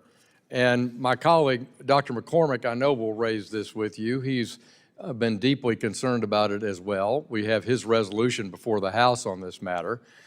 And so while I appreciate the DAS, Mike Heath's great follow-up with me, your consular officers in Abuja, are excellent. I don't understand why we don't have more action by the United States government here. Why has the State Department not designated Tigran Gambaryan as wrongfully detained by the Nigerian government? So, Congressman, thank you for your personal interest in Mr. Gambaryan and your visit to him. We remain deeply concerned about his continued incarceration. We're working intensively, irrespective of whether he's been designated or not, to secure his release. The process under the Levinson Act requires constant I evaluation. do. Let me interrupt you and say thank you for that. You need to press forward here, because my concern is, in this administration, we've seen a lot of action on Americans held wrongfully detained abroad, and they frequently get a designation. But suddenly here we have a country like Nigeria, where we removed them from the list in the Biden administration on religious freedom issues. We've signed a commercial and investment partnership with that country in the middle of this personal tragedy, and I don't think the leadership, the National Security Advisor, the President, the cabinet leadership in Nigeria gets they're putting our relationship on the line because of the way they're handling this situation. What do you think the sticking point is for getting Tigran Gambaryan home to his family in Dr. McCormick's district? I think we're picking our way through some complicated tangles within the Nigerian system, but I'm hopeful we're going to be able to resolve those in the near future. And I can assure you that the Secretary and Deputy Secretary Campbell, along with myself, are seized with this, and we're doing everything possible to I think the get 'em out response of the soon. government is embarrassing in Nigeria. And I think while our ambassador is doing their best on the ground there, we need to press harder. We need the president engaged here. This is wrong.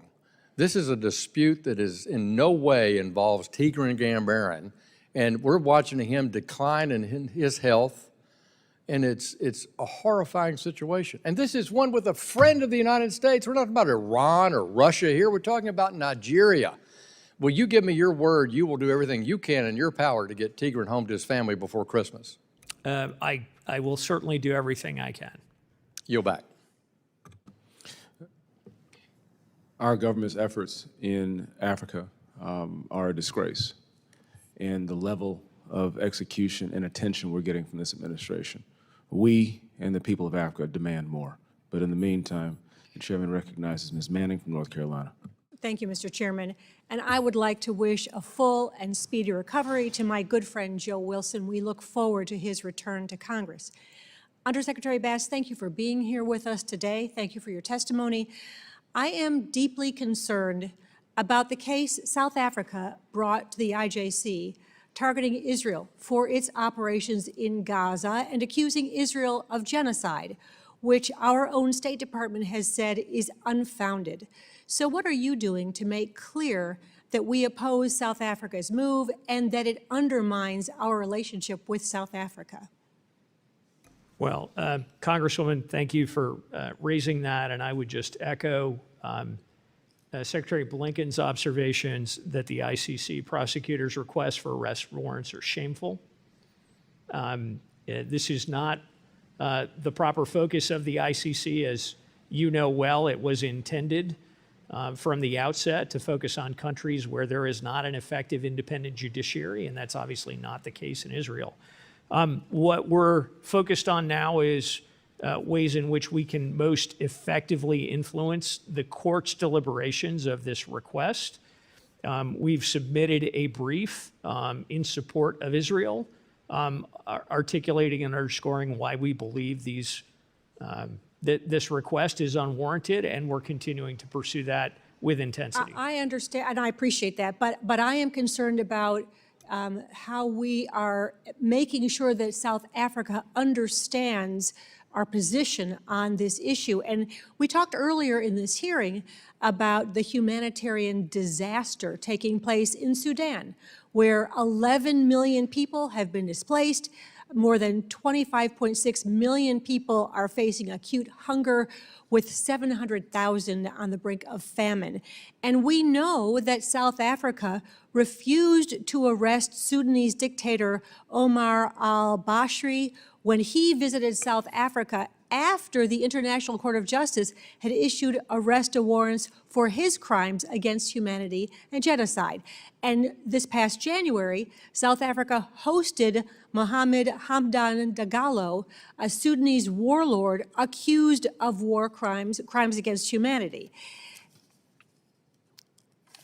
So Is South Africa doing anything to address the ongoing disaster in Sudan?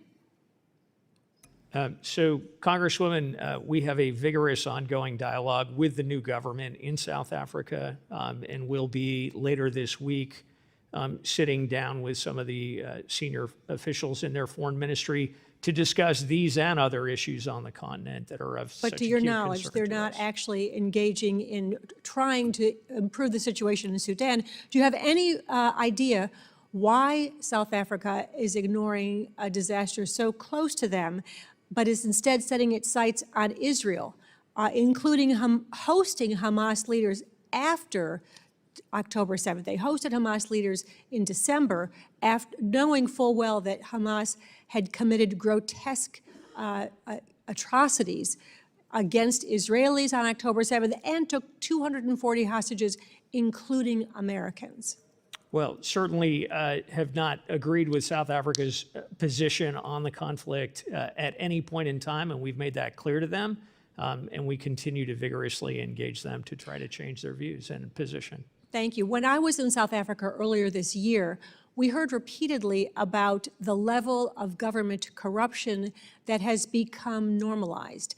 And I was also surprised by the daily electricity blackouts that are now expected and accepted by the South African people. Can you comment on these issues and how this is impacting our relationship with South Africa? Well, it's clear the electricity blackouts that you're referring to are clearly a function of a long-standing, many-year underinvestment in basic infrastructure in South Africa, the impacts of which are now being felt. I think we're seeing some indications from the new government that they are recognizing the enormous dilemmas they have with their ability to sustain economic development and opportunity for their own citizens. And we're seeing some indications they are prepared to think differently about some of these subjects. Let me end by raising one last issue. In July, the State Department unveiled the Global Guidelines for Countering Anti-Semitism, a major commitment by more than 40 countries and international organizations to act against rising anti-Semitism and implement best practices to protect the Jewish communities around the world. I would like to note that no African country or organization has yet endorsed these very non-controversial guidelines.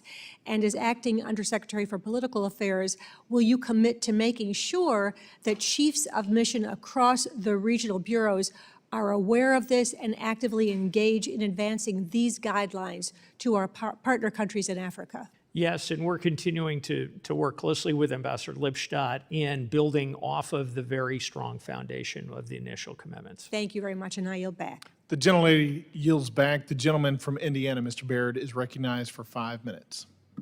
Thank you, Mr. Chairman, and I want to thank my colleague, Mr. McCormick, for allowing me to have this spot. Appreciate you very much. You know, agriculture and food products accounted for the third largest non-energy sector for AGOA, which is African Growth and Opportunity Act, exports in 2023, and they were valued at $732 million. The Southern African market especially presents an opportunity to augment and not directly compete with the domestic agricultural produce because the Southern Hemisphere's different harvest times. I have heard examples of AGOA-eligible agricultural products being stymied because of long APHIS commodity import approval process for agricultural products to enter the United States. So, Mr. Undersecretary, we appreciate you being here, and I want to know, how does the department engage in various interagency approval processes for these applications that deal with foreign policy interests, and how swiftly that we can take care of those and make sure that they're not mired in bureaucracy? Congressman, thank you for bringing that to my attention. We have an ongoing interagency process that looks at a range of trade issues, including agricultural trade. I know we've got, in many different instances over the years, challenges with different inspection regimes. And we work closely with APHIS and our colleagues at USDA to make sure their notable desire to make sure any product coming into the U.S. is safe for American consumers, that we're applying a common sense standard to that approach. Well, I certainly agree with making sure that it's safe because I understand some of the diseases and so on that we have in foreign countries. We don't want them to come here. But I've also been to Africa a couple of times in the last year, and I think trade is an extremely important part of developing a good relationship. So I would just add my thoughts there and appreciate any efforts you can do to enhance that process. Thank you. I yield back. The gentleman yields back. The gentleman from Texas, Mr. Castro, is recognized for 5 minutes. Thank you. Undersecretary Bass, the State Department's Mineral Security Partnership, or MSP, is an important effort to coordinate how critical minerals are extracted and used. So far, there's been significant interest in Latin America to join the MSP. While Latin America is certainly a significant producer of these minerals, countries in Africa, by many accounts, hold some of the largest reserves in the world, mostly being extracted and processed by PRC companies, as you know. What is the State Department doing to work with African partners on critical minerals? And have any African nations joined the MSP? And what is the department doing to bring them on board? So, Congressman, thank you for that continued focus on critical minerals. My colleague, Undersecretary Fernandez, has been engaged intensively in developing the Mineral Security Partnership and engaging individual governments to solicit their interest. I know he's been on the continent a couple of times recently and is making good progress in that regard. Related to that, our efforts on the Libido Corridor development is demonstrating through the deals that are being developed under that rubric, the value to African countries of engaging in the MSP and in those kinds of relationships, which are going to bring higher value processing, better quality jobs, and actual investment onto the continent as opposed to simply seeing the raw materials leave. No, well, thank you, and I hope that you all will work as hard as you can to continue to develop those partnerships and relationships.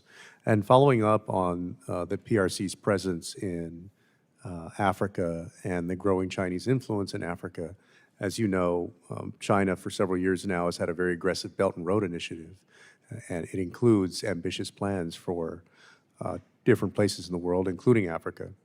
And by most public accounts I've seen in recent years, the PRC's diplomatic presence and staffing has exploded all over the world, and Africa is at the forefront of the PRC's diplomatic push. And I'm pleased to hear that we have announced plans to open new embassies in Comoros and potentially other countries in Africa with U.S. Diplomatic installations. Sure, you've heard the saying that half the battle is showing up. So I wanted to ask you, what are we doing to show up in Africa? And how has the administration strengthened our diplomatic presence on the ground on the African continent? So as you noted, Congressman, we have opened an embassy in Comoros. We've reinforced our presence in the Seychelles as well.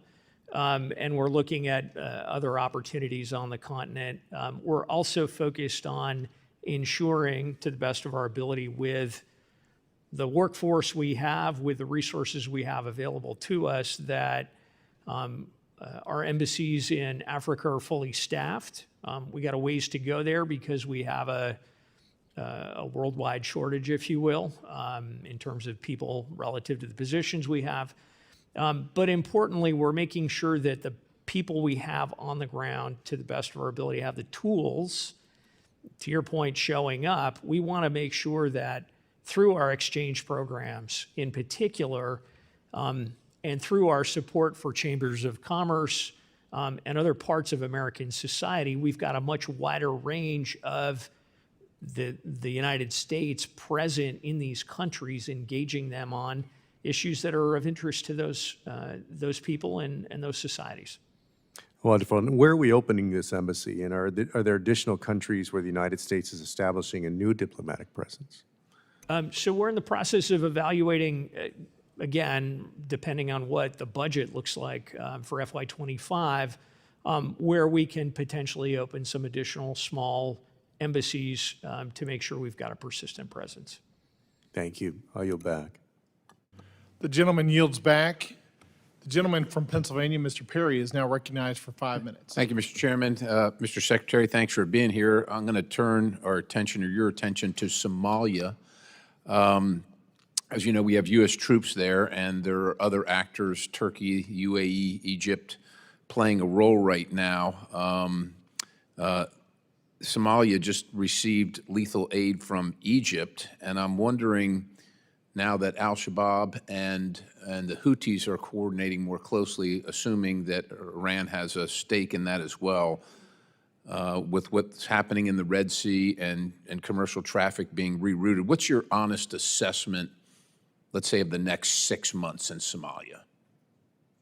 I think in the next 6 months, we're going to continue to see al-Shabaab putting pressure on government forces. We haven't as yet seen a qualitative improvement in their capabilities, but clearly in the government's capabilities or al-Shabaab? In al-Shabaab's capabilities. So I think you're going to continue to see tension. I think al-Shabaab's going to be looking for new opportunities as we transition from the current AU-centric ATMIS mission to the successor mission. They're going to look to see if that creates new opportunities for them. Potentially, we're going to have a continued big distraction from Ethiopia's ongoing engagement with regional leaders in the north about trying to open a port. Does al-Shabaab become more capable because of through its affiliation with the Houthis? I think it depends on how that affiliation develops, the extent to which the Houthis share technology, provide weapons, improve their al-Shabaab's TTPs. My understanding is this is a nascent relationship, and we're watching it closely and going to try to do what we can to prevent it from growing. What do you recommend the posture of the United States is towards that emerging, nascent, but growing threat in coordination with the Houthis, Iran, et cetera? Well, our posture is to oppose it. Well, okay, yeah, but in can terms you of get what granular about it? What we can do about it, we're looking at ways to first understand the scope of it. B, try to prevent it from getting larger and more intensive, and C, ensure that Somali forces have the capacity and the capability to deal with an improved capability from al-Shabaab should that develop. Okay, we'll keep an eye on that. Let's turn your attention to the DRC. More than 600 people have died there regarding Mpox. And I'm wondering, do you know, or are there any level 2 labs there funded by the U.S. and maybe as importantly as that funded by the World Health Organization and our concerns for the security of any such labs? I don't have specifics regarding that degree of capacity within the DRC, but happy to come back to you on that one. You don't have the information regarding the labs or where they were funded or if they exist, or what? Can you be specific about that? Sure. I don't have with me the precise details about the laboratories that exist in the DRC at what level and okay, and who they're funded by. You then make a commitment to inform the committee Yes. of that information, and then just, you know, based on the pandemic that originated in the Wuhan Institute of Virology and the World Health Organization's involvement and mishandling of that to very grave effect around the world, what is the department doing in interacting with the World Health Organization regarding the DRC and the Mpox outbreak? So Dr. Nkenga Song, the head of our Global Health Security and Diplomacy Bureau, is in active discussions with the WHO, with the AF, CDC, and with a range of other donors and partners, as well as the government of the DRC, to understand how the epidemic is evolving, to make sure that we are providing support to them to try to contain it and to help the neighboring states prepare to deal with it if it spreads. Does the United States have a posture that is independent, shall we say, regarding the DRC and the Mpox outbreak Do we have a independent posture from the World Health Organization, or will we be following their lead, so to speak, based on their past performance? Congressman, to the best of my understanding, we are taking our lead first and foremost from the DRC government officials in terms of what they need. We are sharing information with the WHO and AFCDC in terms of what they're hearing, in part to ensure, along with other donors, that we're not overlapping in terms of a response, and we're trying to be as effective as possible with our contributions. The gentleman's Thank you, time sir. has I expired.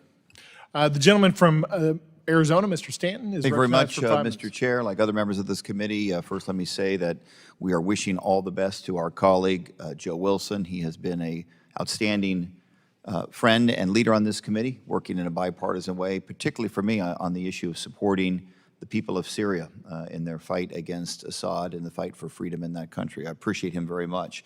Let me begin by saying that I am gravely concerned about the conflict and resulting humanitarian crisis in Sudan. The people of Sudan are experiencing the largest hunger crisis in the world, the first official famine declared since 2017. More than 25 million people are displaced, the largest displacement crisis in the world. In the face of such incredible suffering, the U.S. must take extraordinary measures to support Sudanese civilians, and I continue to urge the State Department to prioritize humanitarian aid during peace talks and to encourage a worldwide surge of contributions to support the people of Sudan. My first question will focus on global trade, particularly critical minerals. My home state of Arizona is benefiting from generational investments in our semiconductor sector and other 21st century technologies like electric vehicle batteries, solar panels, and other important items. But to continue manufacturing these advanced technologies to increased production as we intend, the United States needs a reliable and secure access to dozens of raw minerals from around the globe, including vast mineral deposits in the African continent. However, the world supply of raw minerals is increasingly controlled by China. For example, more than 70% of the Democratic Republic of Congo's cobalt and copper mines, one of the largest deposits on Earth, are owned by the People's Republic of China and PRC-linked firms with well-documented histories of awful labor and environmental practices. Many African countries want to take advantage of the growing global demand for their natural resources in ways that drive prosperity for their people. But to build mutually beneficial relationships with African nations, we need to be strategic about how we resource ourselves and compete with the other world's players. Undersecretary Bass, the U.S. has signed a memorandum of understanding with the DRC and Zambia to jointly develop a supply chain for electric vehicle batteries. This is important to hit some of our goals for EVs. How can the United States' involvement in the DRC's crucial mineral sector help to raise standards and strengthen critical minerals governance? And how will this also benefit the Congolese people? Well, thank you, Congressman. The whole underlying principle under the PGI initiative is to provide highest quality, not just investment, but highest quality opportunities for the countries in which we are making those investments. In stark contrast to how, as you noted, the PRC approaches these issues, and the Libido Corridor and the mineral development you're talking about, we believe are providing a compelling alternative that is resonating with the governments of all three countries, and frankly, with a number of governments of countries in the surrounding region who are seeing the alternative and want to be a part of it in the future. Well, let me ask you a question about PEPFAR. I know that's been discussed by our leadership of the committee as well as through questions, but it is a plan or a program worth talking about. One of the most successful foreign policy programs in American history, led by former President Bush. It has saved the lives of more than 25 million people, and PEPFAR, support for PEPFAR has always been and must be bipartisan. But right now, the program is due to expire in the spring, and I want you to talk about that, Undersecretary Bass. What do we stand to lose in terms of public health outcomes in Africa if PEPFAR is not reauthorized on time? So, Congressman, we will set back a generation of efforts to continue improving the capacity of these societies to deal with HIV/AIDS, but also with a wider range of infectious diseases.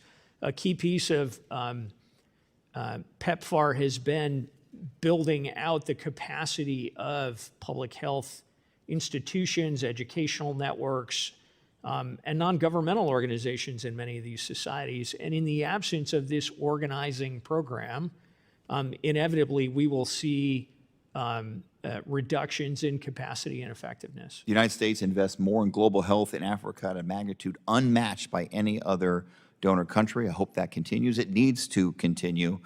And I'll ask for a question, but you probably answer offline because I'm running out of time. But how do our African partner countries view these U.S. investments? We want to make sure that we invest the right way and that our partners in Africa understand the level of those investments, how important it is. So we'll get a question offline. Thank you. Or answer offline. Thank you. The gentleman's time has expired. The gentleman from Georgia, Mr. McCormick, is recognized for 5 minutes. Thank you, Mr. Chair. First of all, I'd like to recognize, just like everybody else, our thoughts and prayers are with Joe Wilson, one of my favorite congressmen, one of the most gregarious people you'll ever meet in your life. Africa, near and dear to my heart. Spent a couple tours over there. Spent a lot of time off the coast of Somalia, in Kenya, Nigeria, in Tanzania, both as a Marine and also as a civilian climbing Kilimanjaro. It's an area of interest. It's got more strife, more immigration problems, more terrorism, more starvation, more migration, all kinds of things that are happening over there that are of dire consequence. General Langley, a Marine who's the SINC commander of that area, AFRICOM, is a personal friend and somebody I in regular contact with. All that said, none of that matters when it comes to a certain citizen that's already been brought up today, Tigran. You said a couple things I want to kind of drill down on, and just to refresh anybody who might be watching, Tigran is one of my constituents who was lured into Nigeria as part of Binance, just to be held hostage, essentially, by the government, which I think everybody understands what's happening right now. Very poor health. He didn't go there in poor health. He's in poor health now. He has malaria. His health is deteriorating. I think anybody who had him as a relative or a friend would understand how dire his situation is. And he's isolated. He doesn't have human contact that's friendly, except for when he's visited by French Hill and other folks that have also taken an interest, thank God. With all that said, you said a couple things, and I want to frame the conversation. First of all, Mr. Gambarian is a former law enforcement colleague who wrote attesting to his character and integrity, and I, along with several of my colleagues and the chairman, sent a letter asking for his case to be transferred to the Special Envoy for Hostage Affairs. Now, is this possible, by the way? Is it a possibility that he could be transferred to the Special Envoy for Hostage Affairs? Is it possible? It's possible under the law if we conclude that on evaluating the evidence that he is designated as wrongfully detained. But I can assure you that even in the absence of that designation, we have been working intensively to secure his release. Is it possible that the president cut a deal like he's done for so many other unfairly and sometimes questionably detained Americans? Is it possible? I can't speak for the president. What I would tell you is in the case of all Americans who are incarcerated for the wrong reasons, for a lack of reason overseas, we work intensively to find a way to get them home, even if they're not designated as wrongful detainees. Okay. What evidence are you lacking to make that critical decision? Let me circle back to you if I may. I'm not, today, I don't have the details precisely on what our lawyers have assessed might be lacking. I'm not sure that there is something lacking. I think there's something lacking. I do think there's something lacking. It's called backbone. Because quite frankly, all the chips are on the table. All the evidence has been presented, and there is no case against a citizen of the United States of America, which I've seen the president go to bat for several of them. People who smoke dope, people who are accused of spying. None of this is true with Tigran. None of it. You specifically said you're concerned. I get it. But I don't believe when you say we've done everything that's possible. I don't believe that. I'm sorry, I don't believe it. Basically, anybody who's involved in this case does not believe that everything that you can do has been done. It just doesn't make sense. When you lay it out there, and that's why I asked you the specific question, what's possible and what's holding it up, it's not meeting in the middle. I expect more. When Paul was accused of something by his elders, he said, I appeal to Caesar. We are not worse than the Roman government. We are better. I appeal to the president on behalf of his citizen that he gets a fair treatment by the United States government that has an obligation to stand up for him. And I charge you with that, sir. Please get back to me with the details of what you're missing to give him that special consideration to get him the hell out of Nigeria. Thank you. Congressman, I commit to coming back to you personally. The gentleman yields back. The gentleman from California, Mr. Costa, is recognized for 5 minutes. Thank you very much, Mr. Chairman, and appreciate the committee's efforts here to focus on, as this committee hearing is titled, The Great Power Competition in Africa. I must say, disappointed that U.S. AID is not included in this hearing. They are a major donor of humanitarian aid in Africa that includes food assistance, health care, support for refugees, and internally displaced persons. And when you talk about trying to utilize all the diplomatic tools in our diplomatic toolbox, it seems to me that when we talk about America using its resources in this great competition in Africa, as well as with our allies, that they should have been a part of this hearing. Having said that, let me, a couple with limited time. Sudan, as Representative Meeks indicated, is a disaster at this point in time. I was there over a dozen years with a group of members of Congress. We were in Al-Fashir. We went down to Jubi. Sadly, things have gone from bad to worse.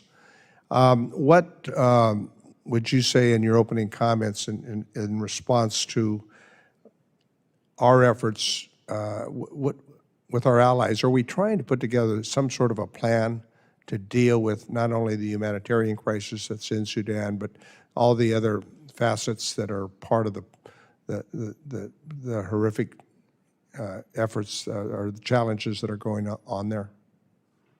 So, Congressman, thank you.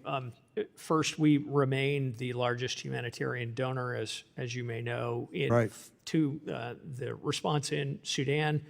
Our colleagues at USAID and other parts of the government work closely with other donors and with the UN to understand where the need is greatest. But do we have a plan to deal with not only the triaging of, to your point, but trying to figure out how we can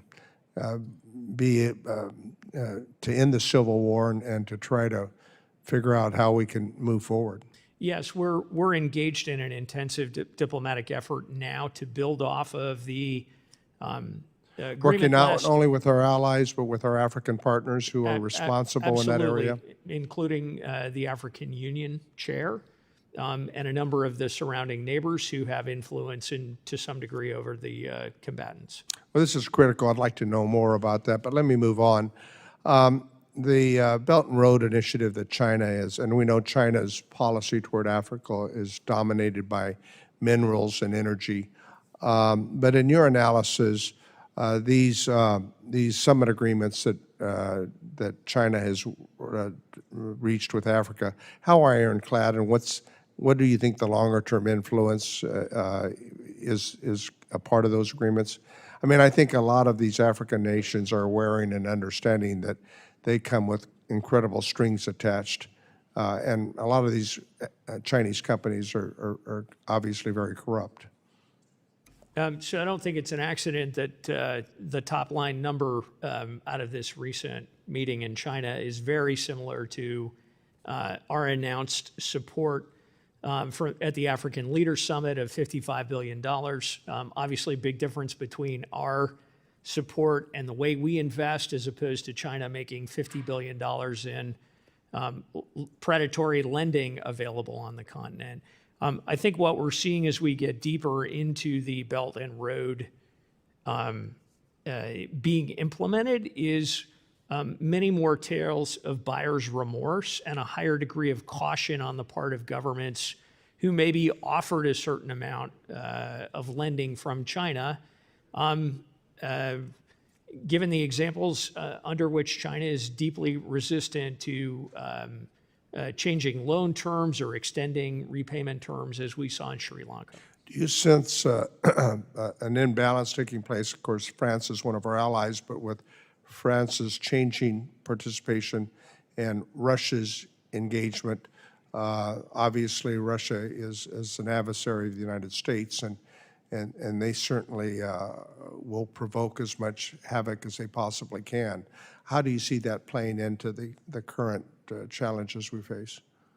It's a substantial challenge on the continent to the extent that Russia is opportunistic and predatory, and they're seeking largely to distract us from key security challenges elsewhere, and strip mine revenue to underwrite the regime back in Moscow. But it's not taking us off the core elements that we focus on the continent, and increasingly governments on the continent see that we offer a better deal. More to be discussed further, Mr. Chairman. My time's expired. Thank you very much. The gentleman yields back. The gentleman from New Jersey, Mr. Kane, is recognized for 5 minutes. Thank you, Mr. Chairman. And thank you to our witness for being here today. Undersecretary Bass, examples in northern Mozambique and in Syria have shown that Russian mercenaries are largely ineffective fighting forces, as well as being exploitative and having a complete disregard for human rights. What message is the Department communicating to our African partners who are considering deepening security ties with Russia, and how are we communicating the ineffectiveness of the Russian mercenaries? So, Congressman, thank you. You've said it much better than I could have. We, on a constant basis in countries that are particularly stressed with internal conflict, with challenges from terrorist organizations or violent extremists, are underscoring the peril of what might look like a great deal at the front end because it comes with no strings attached in terms of standards of accountability, adherence to the laws of armed conflict, but in reality comes with a lot of strings down the road. And importantly, we're indicating to them, look, don't just take our word for it. Talk to your colleagues, your fellow partners on the continent about their experiences. Okay. And one of Russia's most effective strategies to undercut U.S. influence is through carefully constructed misinformation campaigns aimed at catalyzing anti-U.S. and anti-Western sentiment throughout Africa. These campaigns provide a cheap way for the Kremlin to erode our interests and have proven especially successful in West Africa and in South Africa.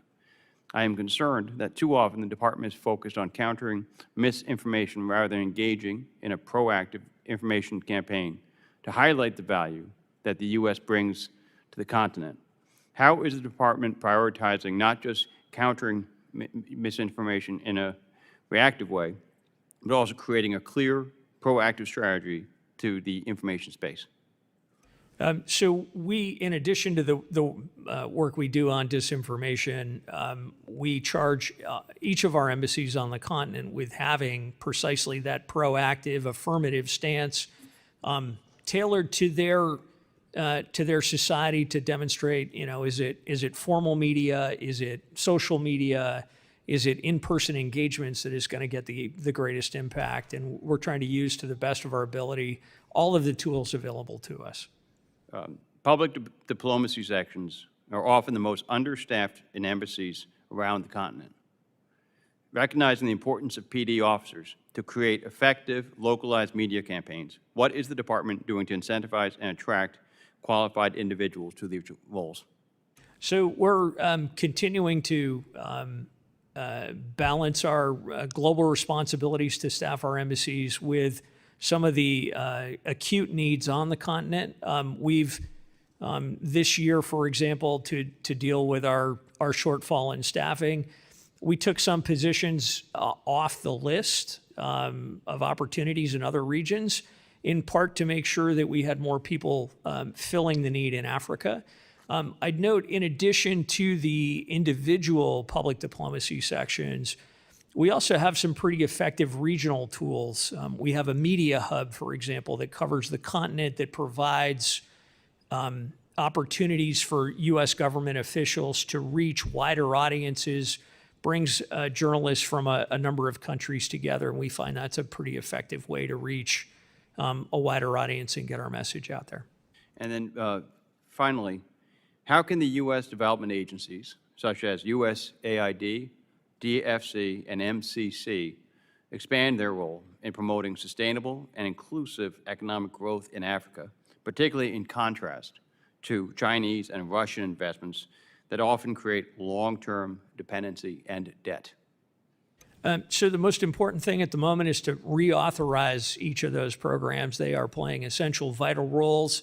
They are the cornerstones of our ability to provide a better offer that is clearly in the interest of African societies, of African companies, and where we're seeing an enormous amount of demand to take advantage of those opportunities. Thank you, Mr. Chairman. I yield back. The gentleman yields back. I now yield to myself 5 minutes for a period of questions.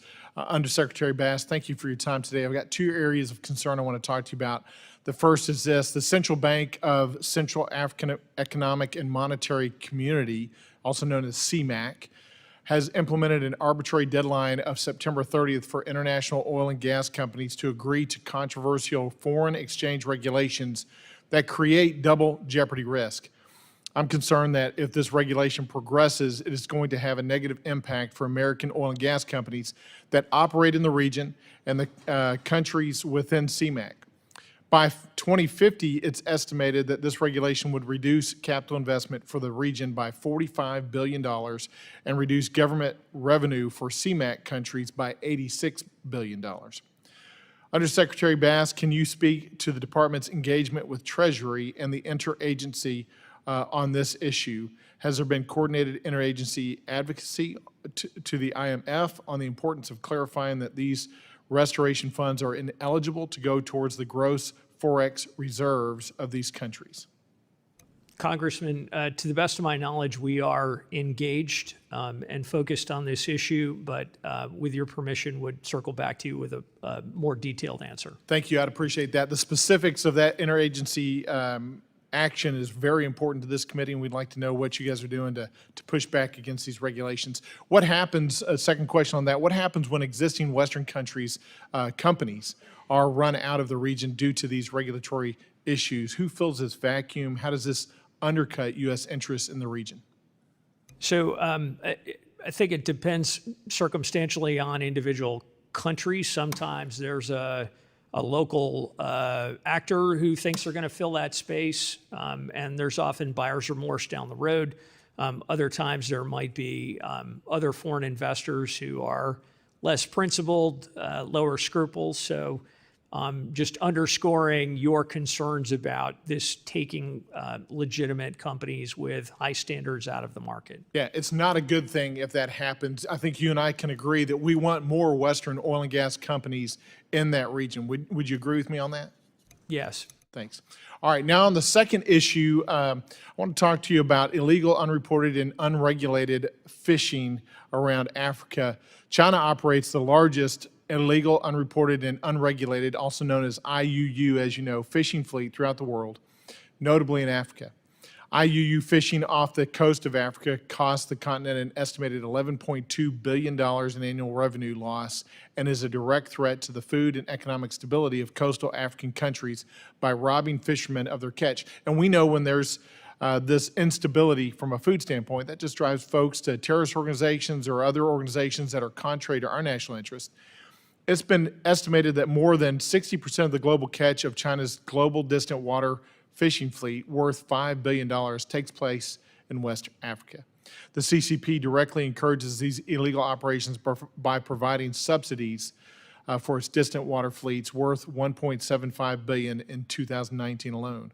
And China's highest court has published a ruling stating that these distant water fleets are pursuing a strategic national priority that benefits them, not us for sure.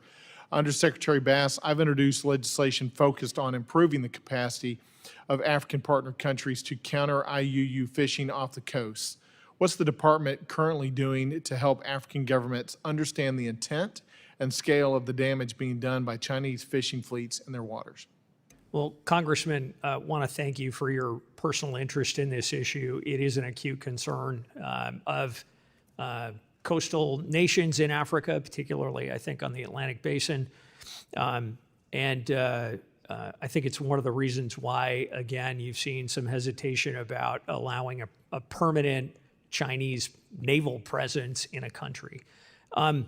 We're engaged in trying to address disinformation in promoting the facts about how Chinese fishing fleets are strip mining the oceans around the continent.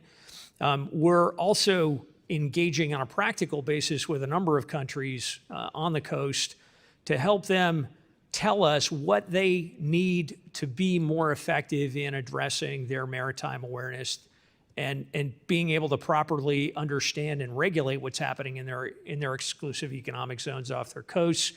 And I'd welcome the opportunity to work closely with you on your legislation. I would very much appreciate that as well. And when you get answers back from these countries about what support they need, I'm very confident that this is in our national security interest. It's in our economic interest to stop this illegal and unregulated fishing by China in that region. And so I'd be glad to work with you and the State Department to finish that up. Great. My time has expired. I thank Undersecretary Bass for his valuable testimony and the members for their questions. The members of the committee may have some additional questions for the Undersecretary, and we will ask you to respond to these in writing. Pursuant to committee rules, all members may have 5 days to submit statements, questions, and extraneous materials for the record, subject to the length limitations. Without objection, the committee stands adjourned.